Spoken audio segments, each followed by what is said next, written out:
mote chogade fine no bagate watch your love for like it why not more mote your body chakare boshere diye imade tabalo sile kilofe why now. Hey y'all, hey.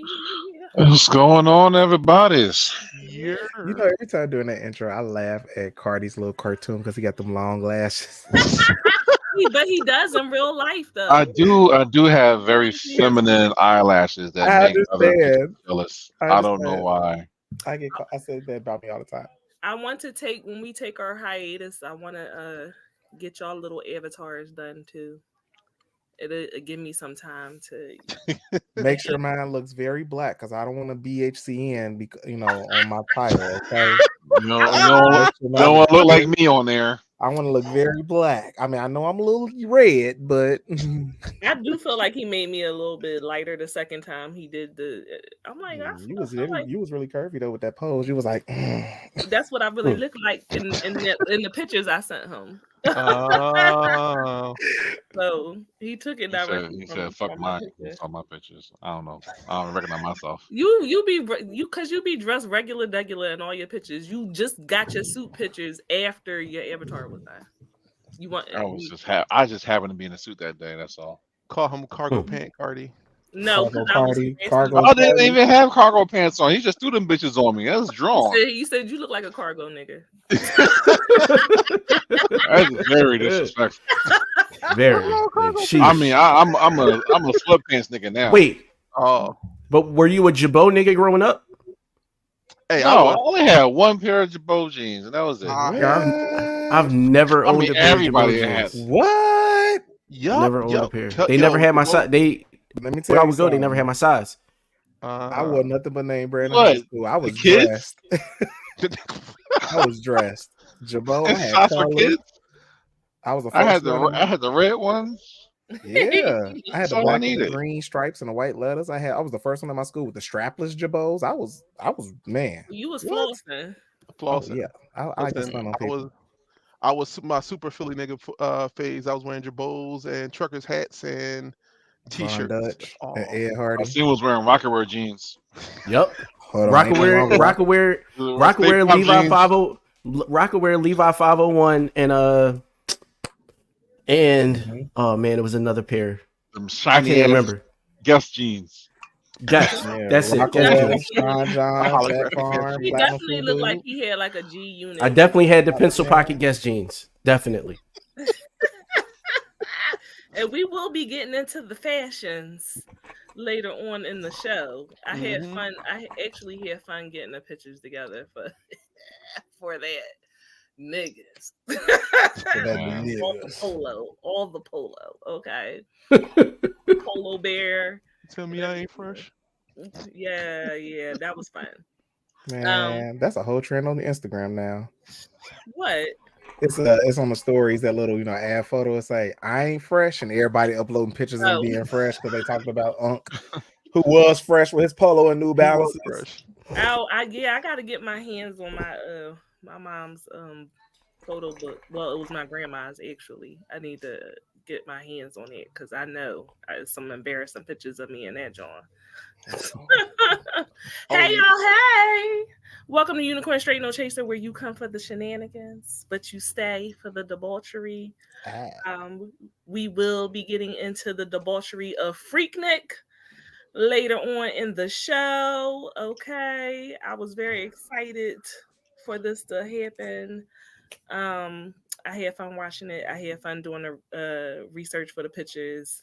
It's definitely like, a time warp. Okay, definitely. I can't wait to talk about that. But all of it is everything we're discussing this evening is definitely nostalgia filled. Yeah. Before we get into the mess of Quiet on the Set, which I'm sure by now everyone has seen, we definitely got to do some housekeeping. Got to say thank you to not our Lord and Savior, but just the best. Just the best. We was in sync, y'all. Harmonies. Fire. We was in sync, y'all. Oh, she too is always right on time. Welcome back, Jess. You left us with King Kurt live. Yes, yes. You left us with the King last week, and we definitely missed you. So thank you for coming back and joining us again. Also, if you like the shenanigans and the debauchery that we bring here to you this evening, please give us poor struggling content creators some stars, okay? And some ditties because Gina got the titty in today. I'm gonna just say I know when my friend hop on, that's what he gonna text me. That's what he gonna text me like, yo, her titties is pretty. The titties is titty. The titties have a life of their own now. They Damn, got their I own wasn't social talking security shit number. about you. I just said I miss Jess. That's it. I can't miss Jess. Don't your people miss you if you gone? They don't miss you? Hey, Carolyn. Hey, Carolyn. Hey, girl. Yeah, but y'all give us some stars. Let me tell y'all something. I just had to buy new bras, and bras are expensive. Y'all don't understand how expensive bras are. The bigger they are, the more expensive they are. And I need some more money to buy some more bras. That's all I'm gonna say. Or if you would like to send me a bra, you can send me a bra. Okay. I love language. I like how this whole show is now a front to just support Gina's big ass titties. Support the titties. Support the titties. Like she wants bras for humanity. Like she Aphrodite. Over here. Carolyn said she got 40. Yeah. What was it, Athena? I'm a deep I was about to say $40 is cool because I know you get a $40 bra from Target. I mean, you rock out. I definitely can. Get some support. Get them y'all, 38 double D's out of here. Yeah, Aphrodite's. On the side. Right. On the side. Donate to my charity, D Cups for Divas. Yo, that sounds like a good ass charity though. It does. D Cups for Divas. That's a charity I can get behind. Give these titties a proper supporting home. Remember back in the day, you used to go door to door collecting money for candy. It's like, guys, I'm collecting money for poor struggling D cup women. All your money back. That is totally solicitation. That is totally Freaknik. Like, let me see them if they need supporting. You know, support women like myself. Give the D cups a home. Anyway, we are going to start with Quiet on the Set. Okay. Has everyone seen it by now? Not that you had to, because I didn't watch all the episodes. I didn't watch all the episodes either. But I got the premise of what's going on, and yeah. Darius. Yeah, I definitely watched it. It was heartbreaking. First and foremost, I want to say trigger warning for anyone who may be watching us that did not already see it. We are definitely going to be discussing child sexual abuse. So if you are sensitive to that, I completely understand. I just want to put it out there. I don't want to catch anyone off guard. Okay. So I wanted to make sure I did that in advance. So Quiet on the Set was the Dark Side of Kids TV, right? Documentary on allegedly toxic work conditions. We gotta say allegedly, right? Toxic working conditions for child actors at Nickelodeon during its golden age. It has reignited the criticism of the powerhouse of Nickelodeon. It was a 4-part docuseries. It premiered on Investigation Discovery, and it's also streaming on Max if you do want to see it and you haven't. It's interviewing former writers, crew members, child actors, and describes a volatile, dysfunctional, and sometimes sexualized environment at some of Nickelodeon's most successful TV shows in the mid-90s and early 2000s. Primarily is focusing on producer Dan Schneider. Bitch ass nigga. 100% a bitch ass nigga. Put the bitch ass nigga up, Just. He definitely was the creative force at Nickelodeon behind many hit shows. iCarly, The Amanda Show, All That. Kenan and Kel, Sam and Cat Victorious, and Zoe 101. And the Good Burger movies. Because those are all part of all. Everything was part of all that. Yeah. Jessica, is you awake back there? Somebody is talking in their There's background. a whole cookout downstairs. Yeah. Carolyn says she watched all the. You can't put When you making faces, I said put Dan Schneider fat ass up there, and I don't see his fat ass up there. I'm just checking in. What kills me about Dan Schneider is he has every young white boy's haircut when it happens. Damn. Nobody's above the You law. never see her gone. Nobody's above the law. Nobody's above. I am below. Like, I'll show that fucker when I'm ready to. No, she's still mad at me for all them damn pictures. It is what it is, Jess. It is what it is. I need to be seeing Dan up there.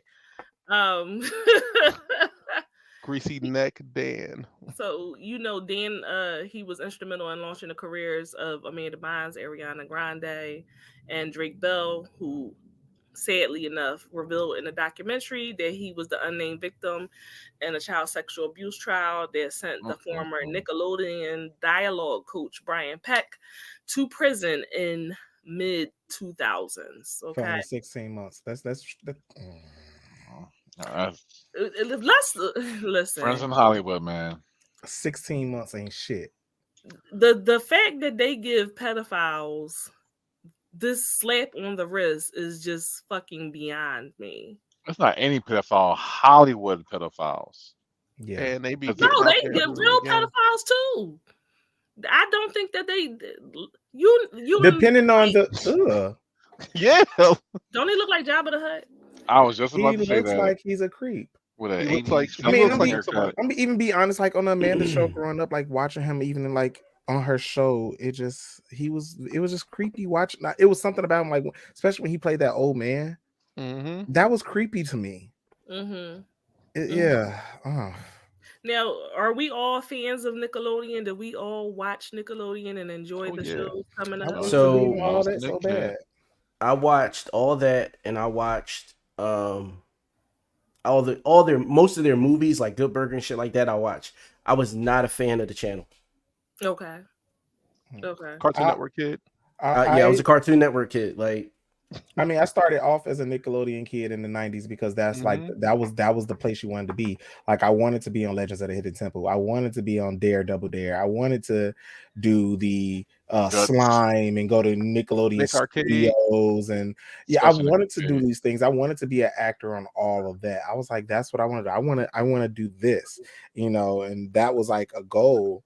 Before I evolved to Disney and Cartoon Network, Nickelodeon was literally like the powerhouse of the 90s for children, because that's all we had. Yeah. Carolyn says she grew up on it heavy and she laughed at everything. Yeah. I will say that many times it was not funny to me. I liked Kenan and Kel. Yeah, like we're showing our age in that, Gina. We're showing our age in that. Yeah, as I got sitting here like, I'm sitting here. I loved all that. I just tend to think that sometimes my humor is like okay, so I'm black, and maybe it was relatable. White humor, like you know what I'm saying. Like the white humor you can't get it. Like Solution Shorts, I wasn't really into. I did like Pete and Pete. Pete and Pete was like Pete and Pete was like hit and miss. The bridge between my black humor and some funny white stuff, because Pete and Pete was at least relatable. All the other stuff is like suburban white kids doing suburban white kid stuff, and I had I was watching My Cousin Skeeter. That was my show. Was Nickelodeon. But before all of that, before Dan Schneider, like the black show on Nickelodeon that I watched and loved was My Brother and Me. Like that was my show. Like from the when you try to cut your hair and jank up your haircut to I got a bully at school, and like it was just like stuff, and then you got a black big brother. That was me. I had a black big brother, and tell him, you better handle it yourself. I ain't doing shit to me. Like I felt that. Like damn, like Alfie, like help him out. Like what the fuck. Well, around 2017, videos started circulating about how all the setups and the skits reference porn of some nature, like when they did the cum shots. Yeah, the dare shit, like a cum shot on Jamie Lynn Spears' face. The foot fetishes references that they really entertained when it came to Ariana Grande. Yeah, she was Yeah. weird. Tato. Let's squeeze the juice out of this. Like you're a child. You can put your foot in your mouth. It's not a struggle. I can do it right now. So it's like a lot of it was weird. Everybody hit the side hit. Like, Only feet. Only feet. feet. Allegedly.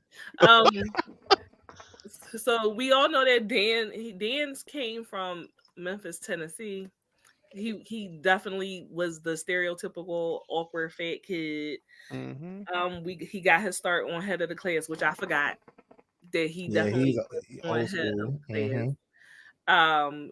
So that was the show with Robin Givens and everything, and I'm like, oh, I do remember that show, and he was on that show. I don't even remember whether he was funny or if I enjoyed him at all, because I don't know. Can we point out the fact that this man literally told everybody he graduated from Harvard, and they actually believed him and didn't check because he was a white guy until somebody actually checked and was like, he never even took a class.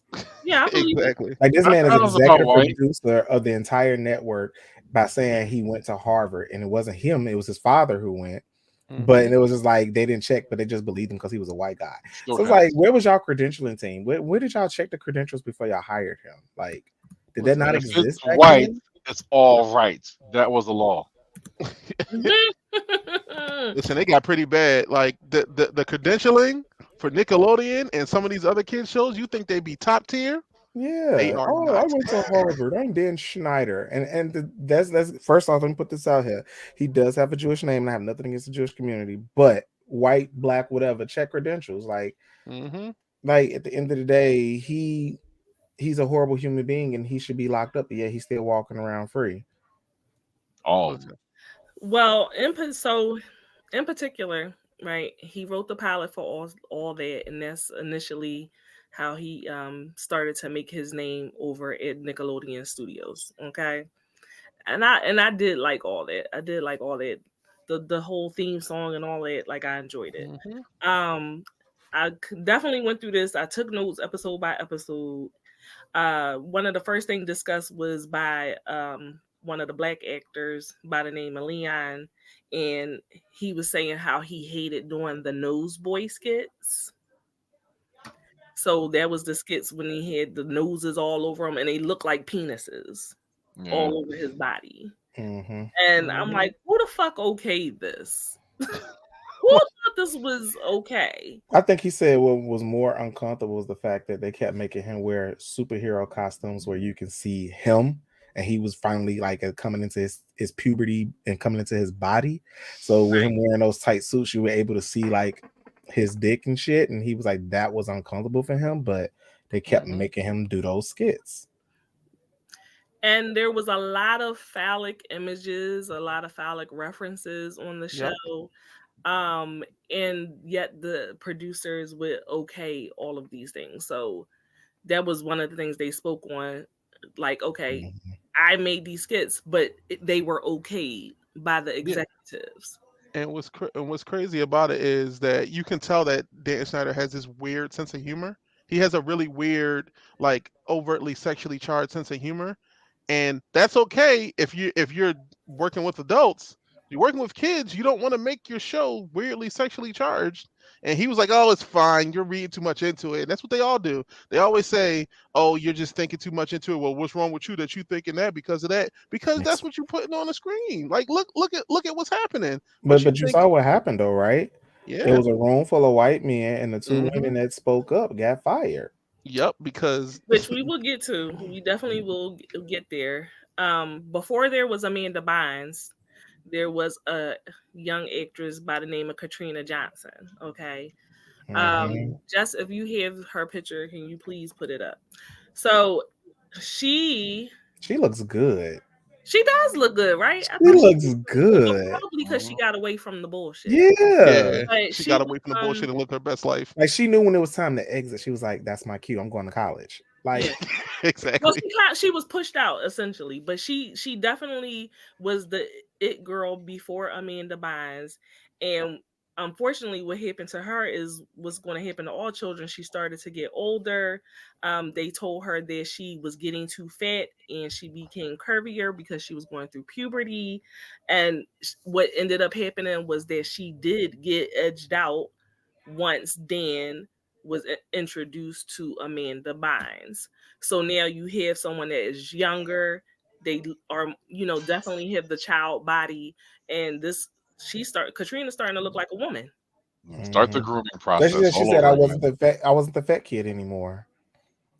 So she was edged out, and she definitely ended up making a decision to go to college. When Dan saw Amanda Bynes, he fell in love with her, and he definitely made it his business to help Amanda get to the next level. So they were saying that Amanda was going missing on a set, and when they couldn't find her, they were saying that she was with Dan, even though a parent or guardian was always supposed to have eyes. Look at her. That's Katrina. She was so cute back then. She was so cute, but then like it wasn't cutest on the show though. Now I gonna say when the episode came on, I was like, "Who is this woman?" When they showed the picture, I said, "That's her." Like, damn. Why she look? So she like Tiffany. She has a naturally curvy body, so I would imagine once she went through puberty, it was like there was no more childlike anymore. The pedophiles were no longer happy. Okay. That's so weird. It's alleged that Amanda's dad treated her like a wind-up doll. She faced a lot of pressure, and she developed this really close relationship to Dan.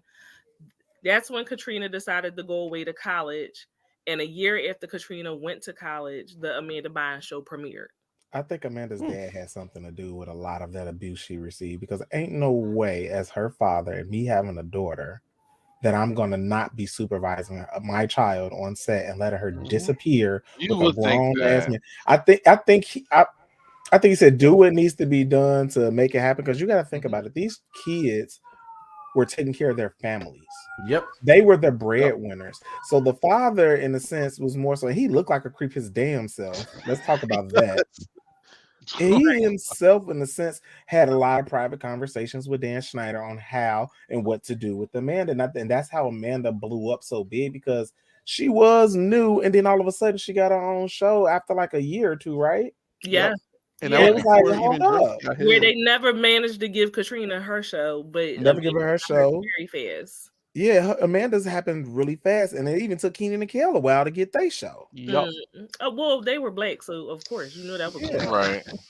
I mean, that's another discussion. I got a theory on, but we gonna get to that. So one of the things that they mentioned is that when it comes to Hollywood, girls occupy typically two different roles. First, you have the sweet and innocent, somebody like a Shirley Temple or a Michelle Tanner, and then the hypersexualized one, which would be somebody like a Britney Spears. Amanda was actually a deviation from either of those molds. So it was pleasant and refreshing, and the female writers on the staff were actually excited to be able to write for her. However, the atmosphere they were working in was toxic and abusive. So enter to the episode, you have Chrissy Stratton and Jenny Kilgan, who were the two female staff writers for Nickelodeon at that time. They were required to share a salary. That's just cat. When they said that to me, I said, I know you fucking lying. Right, because it's like, what? I don't get me wrong. I realized that this was some years ago. However, I really don't understand why they would accept and allow some of the things that they accepted and allowed. Seriously, it doesn't feel like it's been 30 years, right? It doesn't. It doesn't feel like 30 years. It doesn't. But when you think about the time, it's like, fuck. You can play with a lot of things, but you can't play with my money. No. You can't play with my goddamn money. And like, y'all still are white. Y'all still are white. I think if you're interns, you can split a salary maybe, but no, if you're a full-on writer, you're not going to split a salary with somebody else, and that's illegal. That was very odd to me that they just was like, oh, okay. The fuck? Like, but then again, it was hard for women to break into the industry. I was about to say, you gotta think about the time. You got to think about the time. They was trying to get their name out there. Unfortunately, that's let me get my foot in the door and take the bullshit, and maybe but for like, so I understand doing that and get my foot in the door. But once they get their foot in the door, they were on there for years. So it was like what, like 5, 6 seasons? No, it was Because like 8 or 9 seasons. So they were there for a while. They took the bullshit the entire time. That's too long, bro. Like, so you gotta, at a certain point, you gotta be like, all right, so my foot's been in the door. I've been here. So, and I'm not blaming them. I just think like people take advantage so hardcore, and it doesn't even make any sense. But Bro. look what happened. I would have snitched. I would have took the union right away. They splitting salaries over here. Yeah, I would have been asking questions. Shut right this away. shit the fuck But down. look what happened when they did speak up. I know, but she got her coin. She did after that lawsuit. After a lawsuit, yeah. Yeah, doesn't matter. I'm gonna get my money on the front end, on the back end. But either way, I'm gonna get my money. But she knew but like she said after the lawsuit, it was like I knew I would be blackballed from here on out. Like I knew that I would never work in Hollywood ever again because Dan Schneider had that much power. Curtis said Terrence Howard only made $5,000 on Hustle and Flow, and that's multi-million-dollar movie, but he was early on in his career. I can understand as an actor, right, maybe being underpaid, but you're literally saying to me, I have to split my salary with the other woman here. That's and that is only 2 women. Definite gender bias. There's no like, maybe it is, maybe it isn't. Like it's definitely gender bias. Unless they came in as a team and like had an LLC that they were getting paid under, that's one thing. But if they came in as 2 separate individuals, then they should have had 2 separate salaries. I don't know. Because we don't share a social security number, so I got to share my paycheck.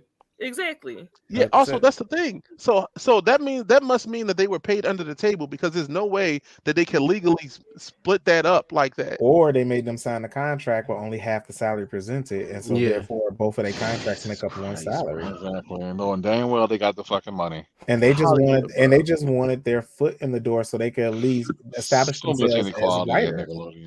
I wonder if it's any better now.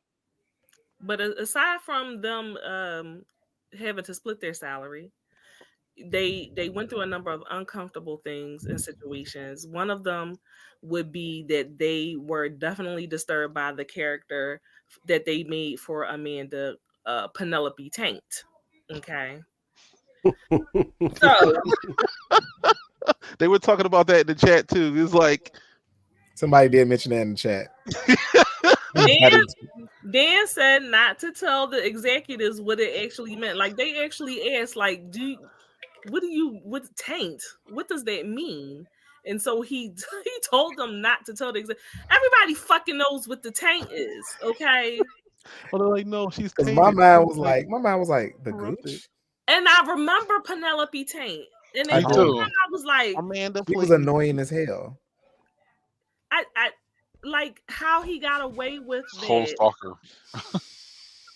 Curtis, they knew what it was. Curtis, they knew. But I think that's the whole point, though. Like, it's dirty little jokes that, as kids, like looking back at it, I would never fucking thought about that shit, like cum shots, because I was a kid. Like, it's funny for adults, but as a kid, like, you don't fucking see it when you just watch TV in the living room eating fucking cereal. But right now, I watch stuff that my kids watch, and I'm just like, yo, the amount of adult humor that is in children's cartoons and movies is absolutely ridiculous. And I'm like, the same as back then. Definitely. I was about to say, I don't think it's any different. I just think that we're adults. When I had a chance to go back and watch like my old Ren and Stimpy like tapes I had, it was never for children. And Cat Dog and like fucking what was the other one? I forget.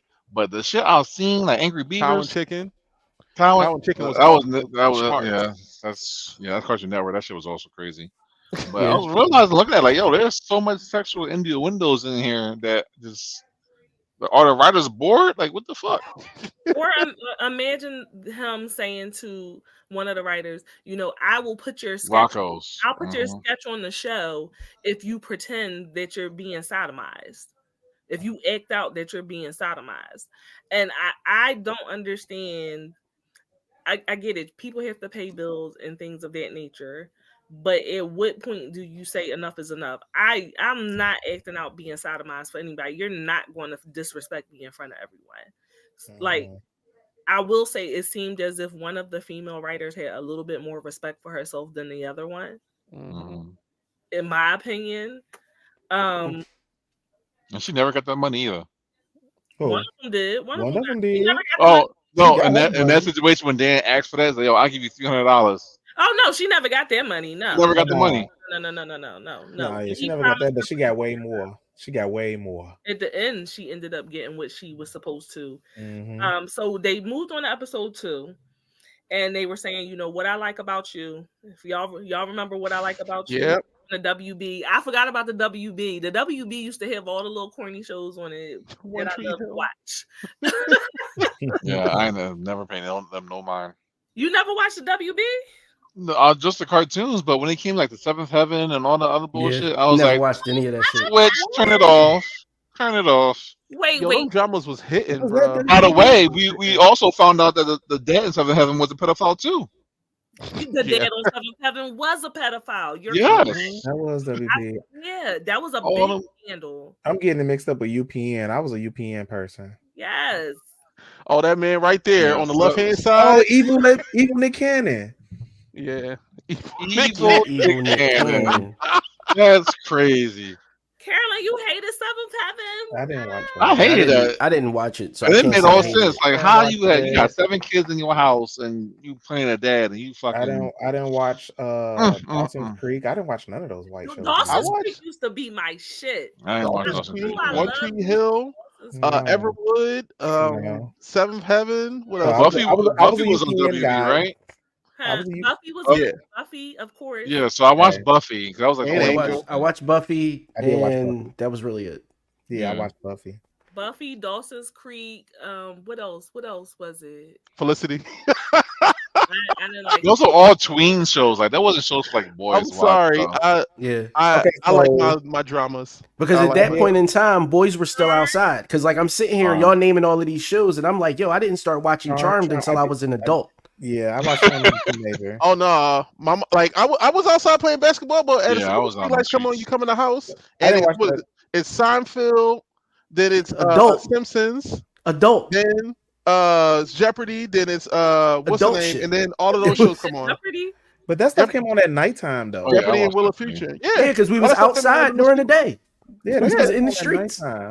Like during the day, it was like, you know, me as a UPN person, like Girlfriends, Moesha, what else? Then you had CW with Supernatural and Smart Guy. Smart Guy was on ABC and then moved to Disney Channel. Disney Channel, That's all having it all memorized. Sister. Because you got to know which channel to turn to at what time. Exactly what it's a flow. Because we got to follow the flow chart. Yeah, that was pre DVR.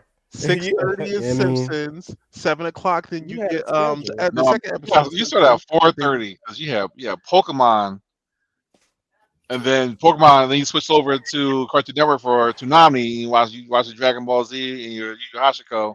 That took you up to 6 o'clock. And Simpsons started at 6. They had back-to-back episodes. The 7 and then Jeopardy. No, Seinfeld and Jeopardy. There was multiple schedules for Pokemon, by the way. I love it. I woke up at 6 o'clock. Pokemon started at 7 o'clock in the morning too. Before school, yep. Listen, Jeopardy and Saturday morning. And Alex Trebek is an honorary black man. Did you see him in the 70s when he first started that show? Oh, he had a fro. So smooth. Wait, but today's kids will never know TV guides. They will never understand it. If you miss your channel, if you miss it, you gotta wait for the whole 2 minutes. Just a scroll with whack ass music. No. She's talking about the TV Guide magazine. Oh, the TV Guide. The book that you had to go through. Book too. Like, yeah, like. Oh, right. Nah, my grandma bought Jet. She didn't buy. I tried to get her to buy TV Guide a couple times. She kept buying Jet and Ebony.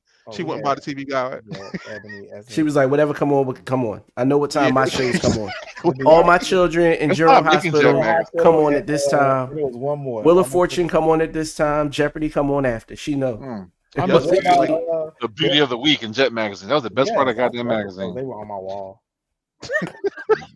Beauty of the week. I ripped them out and hung them up. My brothers be like, "Did you rip out the beauty of the week?" I'm like, "I sure did." You ain't looking at it. Put it to good use. But they'll never know the struggle of you having to go get a newspaper to look up movie time so you know when to go to the movies. Yo. forgot about that. You had to look in the newspaper to see what time the movies start, and so you had to plan a bus ride accordingly. Like we got to get there at this time because the movie started this time. And we thought we was cool when movie phone came out. We like, I can just call in and get it now. I ain't even gotta look at the movie. But welcome even to that movie was terrible. Press 1. Brian said there used to be an A and B side of cable. Yep, absolutely, absolutely. And it was a switch on the cable box. It was a switch on the cable box. Yo, we getting old. Damn. Brian said Beauty of the Week was my first beat off. I think there's a lot of that. Yeah. I'm sure. I get it. So once we get to what I like about you with Amanda Bynes, right? She's 16 at the time. That's when she starts having issues at home with her parents, okay? There's her lovely parents. Her dad is a creep. Look at him. He a pedophile. Look at them teeth. What, her dad? Shut up. You got do pedophiles got a certain teeth? Like, yeah, it's like they look like they just like they do that. That's crazy. Look at him. He ain't got no upper lip. Like what the hell? They got the thinnest lips. The issues that she's having obviously are influenced by Dan Schneider. She tries to run away from home. Dan assists her. She wanted to be emancipated, and he was assisting her in trying to get the emancipation from her parents. Fortunately, she did not win her emancipation, but this permanently damaged the relationship between Dan and the parents. So Dan was out of the picture after that. You know, thank God for that. He did have his like producer credit on What I Like About You, but he was not able to be physically on a set with her. And Dan and the parents, the relationship was irrevocably soured. They ended up going to Giovanni Samuels and Brian Christopher Hearn, which were two of the other Black cast members. Yes, him and that fucking sweatband on his head. That shit hurt me. I'm sorry. That was the style. I hated that style so much. Shit. I had a sweatband to go with every color outfit I had and jersey. Like I had all the sweatbands and wristband to match, and I didn't play basketball. I ain't do no sport. No sport. That was BK. I used to get so mad when I was a kid because I was like, y'all don't even play basketball. I sure did, but why do you got all that on? I bought the color to go with my outfit and my FF1s. Like you right. I hate that. I sweat too. Yes, that's Giovanni right there. Yeah, like I remember her because she had those big full lips. Like I remember. She was the black girl that came after Raquel. Yeah, that's why I remember because I was like, they was the only black ones. You had Keenan, Kel, Leon, Giovanni, and Raquel. They were the only black people. Of course, by them being black, they went through a lot of issues. Being one of the few blacks in the Nickelodeon universe. Brian definitely stated that the child labor laws were ignored. They also stated that they went through a lot of racial issues. And then we enter Jason Handy. Okay. Jason Handy, he was a production assistant. There was a young girl on the Amanda show by the name of Brandy. So he began inserting himself into her life as a dialogue coach, etc. He's he evil. I mean, last name Handy. I don't trust no nigga named Handy. He definitely looks evil. He looks like the uniform. Well, that's how most of them look. So the mother is letting this man email back and forth with Brandy. Brandy is a child. And I realize that he may be working with her as a dialogue coach, but I feel like everything should be funneled through the parent. But he's having this direct contact back and forth with Brandy. One day he emailed Brandy and it was a picture of him masturbating, and he told her, I'm thinking about you.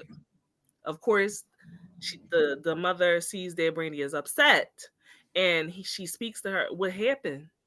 She tells her what happened, but the mother makes the decision not to go to the cops. I don't understand that. You hear what she said though when she said that, right? She was like, "I didn't want anybody to think that I was a bad mom." you are a bad mom by not going to the cops. You know why? You know why she didn't go to the cops?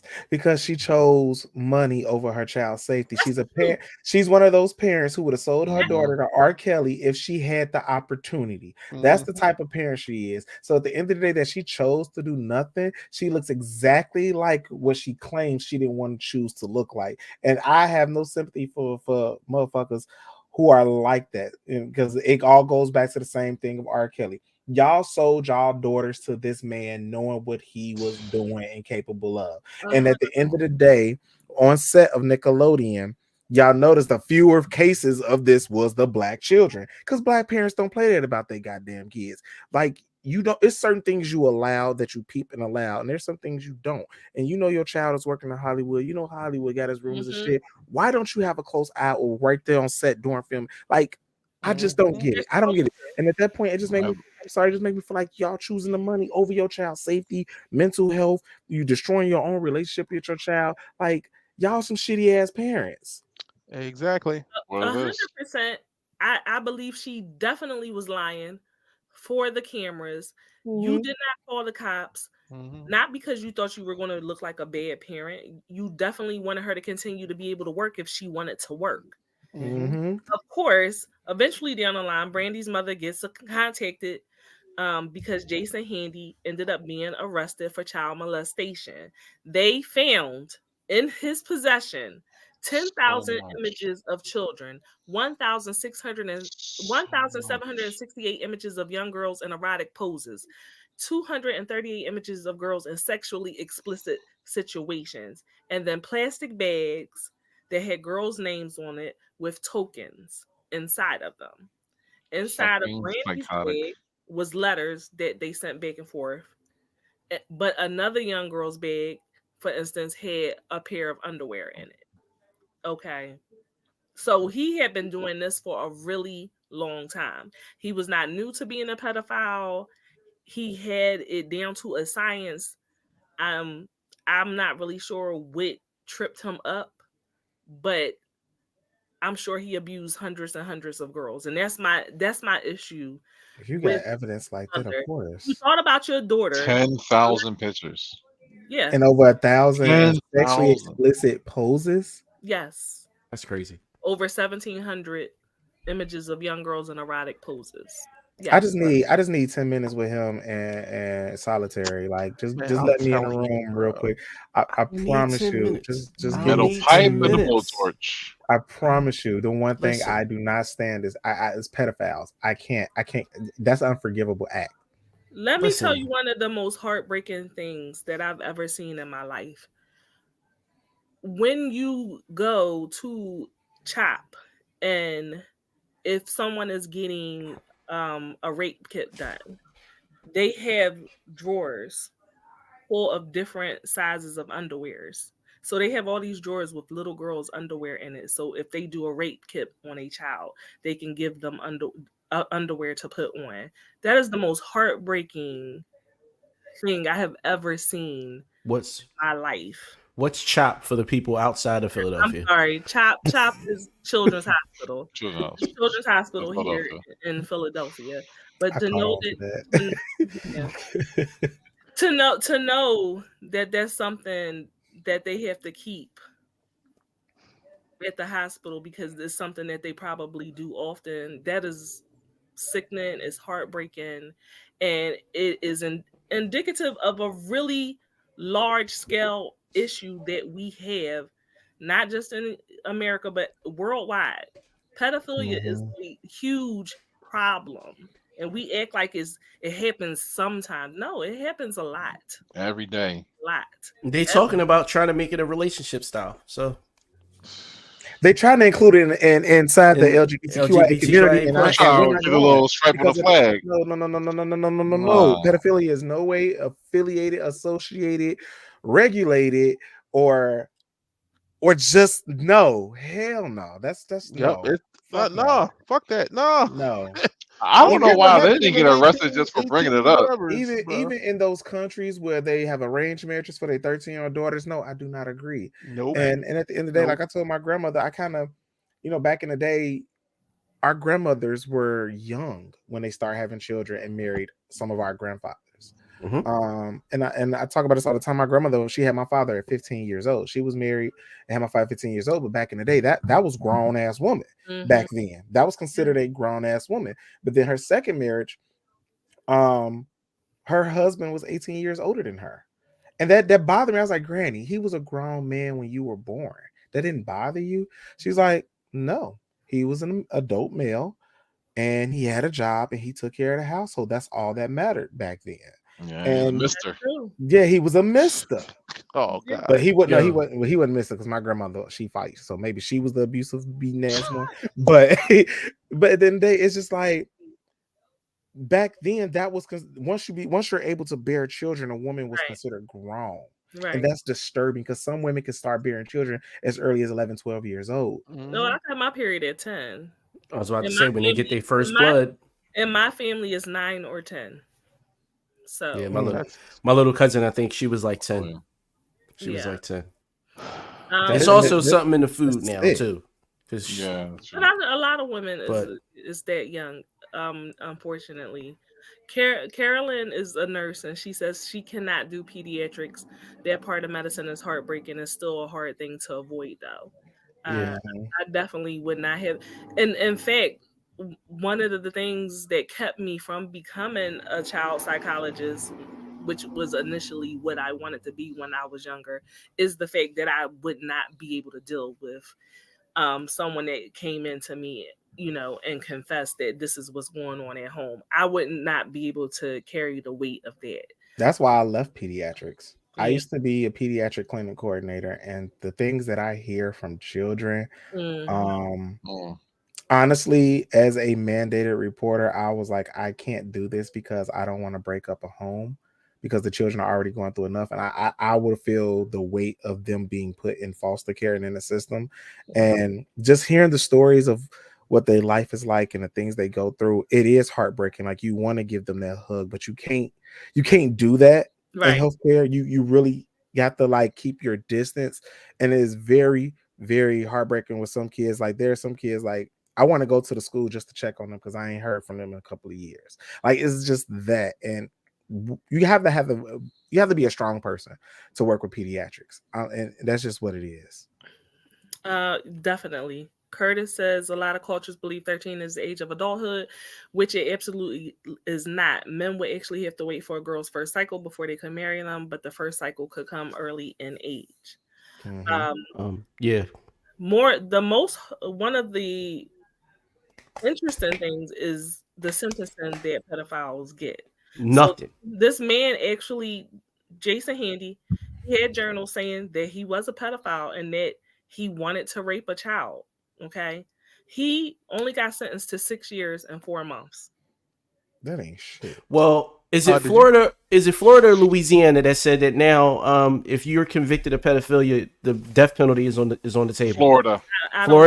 That is the one thing that Florida does that I'm like, politically, I'm behind you on this one.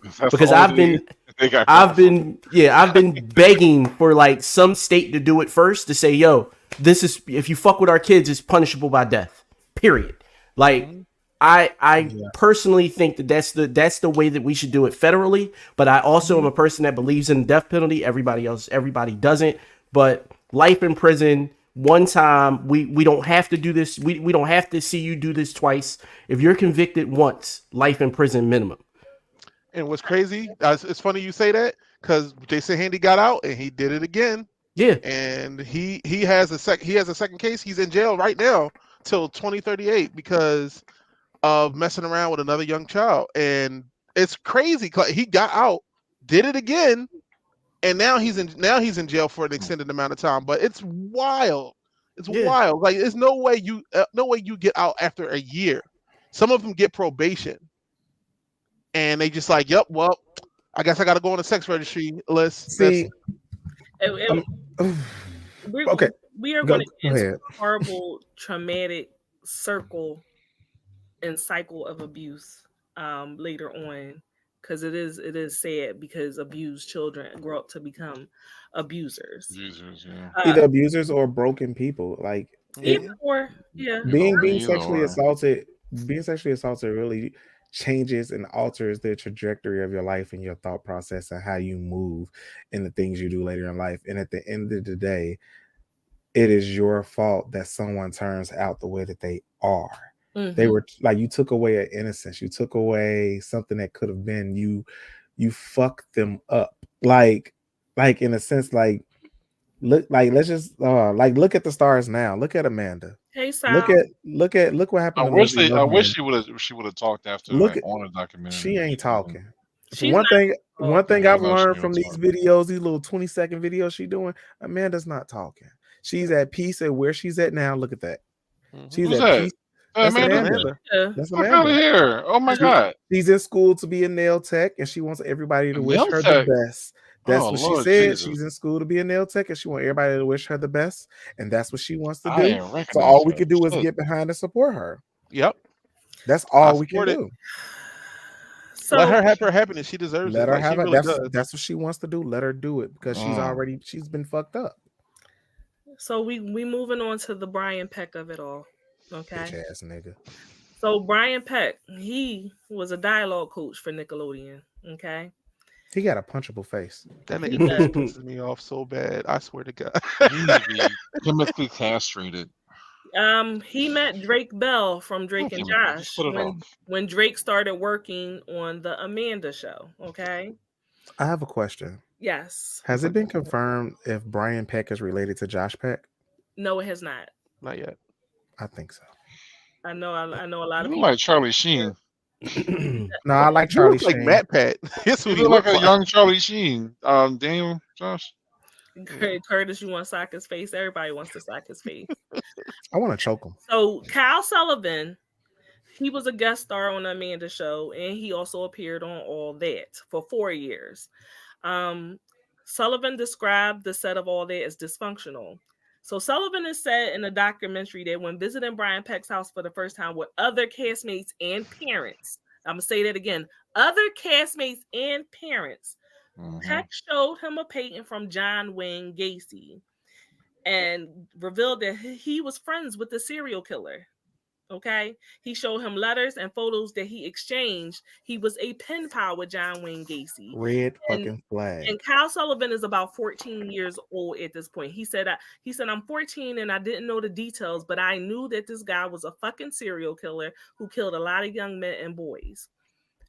And he openly discussed this. And I'm so confused as to why none of the parents said anything, especially when at that time in the 90s they literally just caught Jeffrey Dahmer, who looked up to fucking John Wayne Gacy. Like John was locked up at this point, so everybody knew what John had did. He was 14, so Kyle was 14, and he said he knew. He said, "I know everything, but I know that he was killing motherfuckers, little boys that look like me."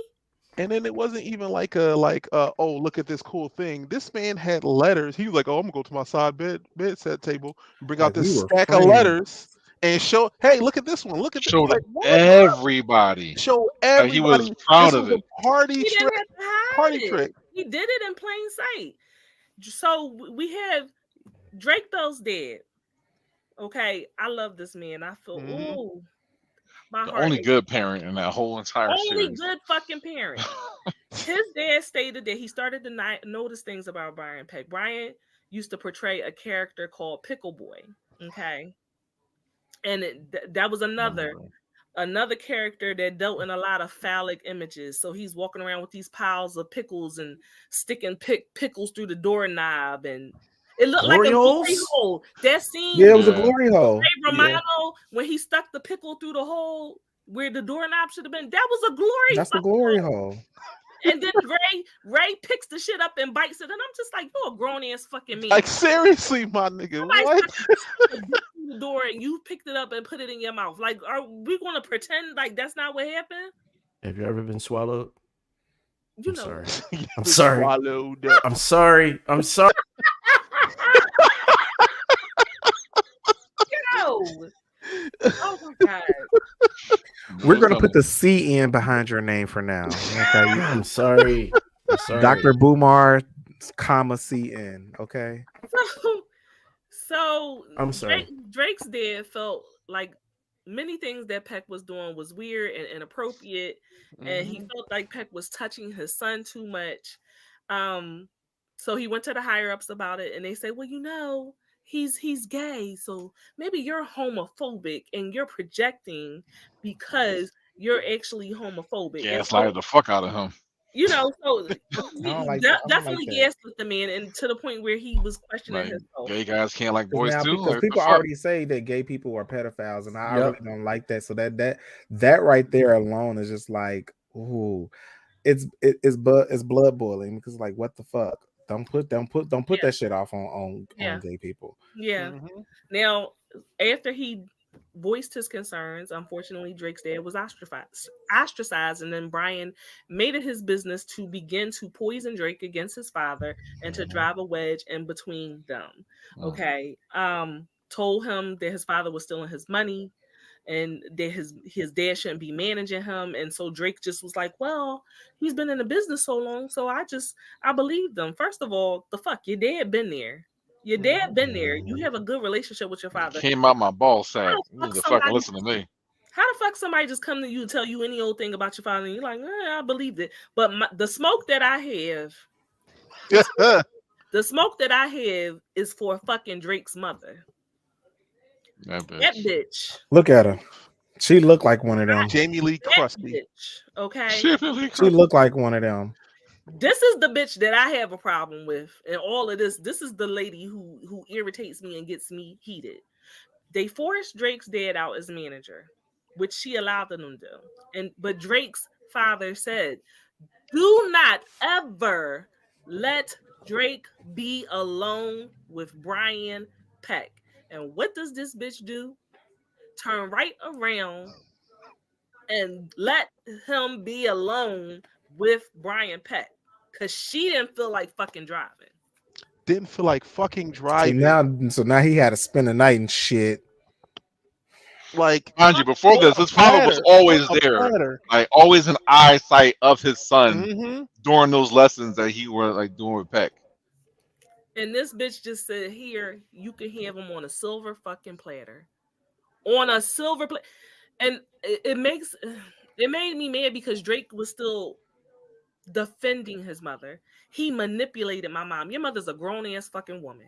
Right. She's a grown ass woman, and your dad already the dad already gave you the warning, even if you didn't see it. The father spotted what was the game. So we say how easily it was for them to manipulate Drake away from his dad. I think that the manipulation started with the mom. The mom was probably already planting little seeds and shit. And that's when, and so it was already a wound, so it was easily opened. Yeah, because it was already divorced. So yeah, they was already divorced. So I can't imagine that. Yeah, I mean, they was divorced, and at one point he was with his dad. Yeah, he was living with his father. He was living with his father, and then they drove that wedge, and Drake chose to go with his mom. Yeah. It was. I mean, it's a system. Like even if we say that she was. I hate to say that she was like just kind of like open to it, but I will say that there's a system in place, and yeah. I mean, they know who they can get. I think she wanted money as well. They know who they can get, because that's my thing. She wanted money as well. You think she wanted to have her hands on the money? Absolutely. 100%. That's exactly what it was. She made the move to get the hands on the money, but she didn't want to do the work that the dad did. So she's like, I can get him to live with me, get the money, and then not have to do the work, because Brian will do the work for me. So she's like, she thinks it's two birds with one stone, and she doesn't believe anything he says because she already has her negative predilections from their divorce. And she's like, well, I don't trust him anyway, so I'm just going to let him do. And this is why you need to have a good relationship with your like a good parenting relationship with your mother, the mother of your kids, and the father of your kids. We don't gotta get along. We don't have to fucking get along. You ain't gotta like me. Along is for the kids, though. But if you say to me, "Don't leave my son alone with somebody," I'm going to listen to that, because that's our child. What would it benefit you to tell me something like that? if it was not true. Petty bitches. Nothing out of it. You didn't. No. He didn't fight them. Like, okay, I'm gonna take you to court because I want to maintain my position as manager. He just let it go. And I am a little bit upset with him that he didn't fight harder, especially when he knew that there was a pedophile lurking around. I feel like but he had no proof. So he had no proof. I know Yeah. he didn't have proof, but sometimes you just gotta. He had no. Yo, proof. all right. So he couldn't go to court and say, "I think he a pedophile." They would have threw the whole, "Oh, he's homophobic. That's why he's calling me that" card. Like he knew it was a losing case. It was a losing battle. That and he had just went through a divorce. Like I can't imagine y'all. Like I didn't want to get on this soapbox. I really didn't, but I knew somebody was going to bring this up. So how I feel about the dad and everybody saying, "Well, he should have fought harder. He should have fought harder. He should have fought harder." Listen. I'm not Y'all don't recognize the fight that he probably had to have before the divorce, the fight that he was having during the divorce, the fight that he was having after the divorce, the fight that he was having during the accusations of him stealing and all of that shit. Yo, he had no fight left. It was what it was at that point. It was, yo, listen, I'm gonna be here for my son. If my son, I'm gonna leave my door open. If my son ever come to me and say whatever, and I'm gonna make sure that door is open. He made sure that door was always open. Drake always had an option to go back to his dad. It was never I'm not fucking with you no more. You chose her. He never did that. He left the door open, and they manipulated Drake to such a point that he couldn't go back. He didn't feel comfortable going to anybody. And the other side of that is like with my children, and I'm trying to break this because my children know that if they come and tell me something like that, my instant response is jail because I'm going to kill someone. There's no question about it. And so I'm like, all right, cool. Now my children have to make a decision between dealing with this abuse or losing me. And so I don't ever want my children to have that. But I'm like, yo, listen, y'all gotta. So what I do is I put people in their lives that they can talk to directly because I know that they're not going to come to me in those situations if they really love the person. They'll go to somebody else though. My smoke is for the mother. I think that Drake's dad is a good father. Yeah, absolutely. Good father. What hurts me about it is he seems like a really good man, and he seems like you don't see this a lot where you see a dad that actually has such an emotional tie to their kid. Like he was crying. He was like, I was so upset because I wasn't there for him. Drake told him, he's like, I said I couldn't tell my dad because it would break him. I know how emotionally connected my dad is to me and how emotional my dad is, and that would have hurt him more that he saw it and he wasn't able to stop it. So he couldn't even tell him when it happened. He was like, "Oh my God, I feel so relieved. At least he didn't get you," and that broke Drake. So it's fucked up because it really didn't have to happen. It couldn't have happened. It was definitely avoidable. Sometimes it's not, but in this instance, it definitely was avoidable. And like the fact that he even still deals with his mother is wild to me. Lots of therapy. Unfortunately, like you said. Unfortunately, you could definitely see Drake's discomfort in discussing everything that happened to him. He was raped multiple times over a period of time, forced to watch porn, was raped with a foreign object, sodomy, so many different things. Eventually, Drake had a girlfriend whose mother had common sense. And thank God. Yeah. And she noticed that something was going on with Brian Peck and reached out to Drake's mother. And I loved it because, it's hard a lot of times to confront somebody else's parent and be like, listen, you're not paying attention to your kid. You're missing it. Yeah, you're missing it. You're missing it. I am so too busy counting all this money. That she put, said, we're going to put him in therapy. Unfortunately, when he went to therapy, he still did not tell them everything as far you can't. There's something. I get it. There's something you can't do. It's shaming it. It's definitely shaming it. It's not shaming it. It's just like you just can't say it. You can't say what happened because it's like there are things like I tell my therapist and there are things I don't tell my therapist because I just can't say it. You don't know what it is. It's just it just won't come out. And to be honest with you, if you talk about it, if you say it, you don't know how you're going to respond. And watching him get choked up trying to talk, but he couldn't talk. Like, I felt that because I know what that pain is like. Like you can't say it. You just can't. I don't know what it is. It's just something in you that stops you. Fuck that guy. Curtis said when he said, imagine the worst thing you could do to a child. That's what happened to me. I had to turn it off. Yeah. That's when I haven't watched an episode since. No, like seriously, I can't. That's what I mean. Like, you can't say it. You just use your imagination, and whatever you think, that's what happened.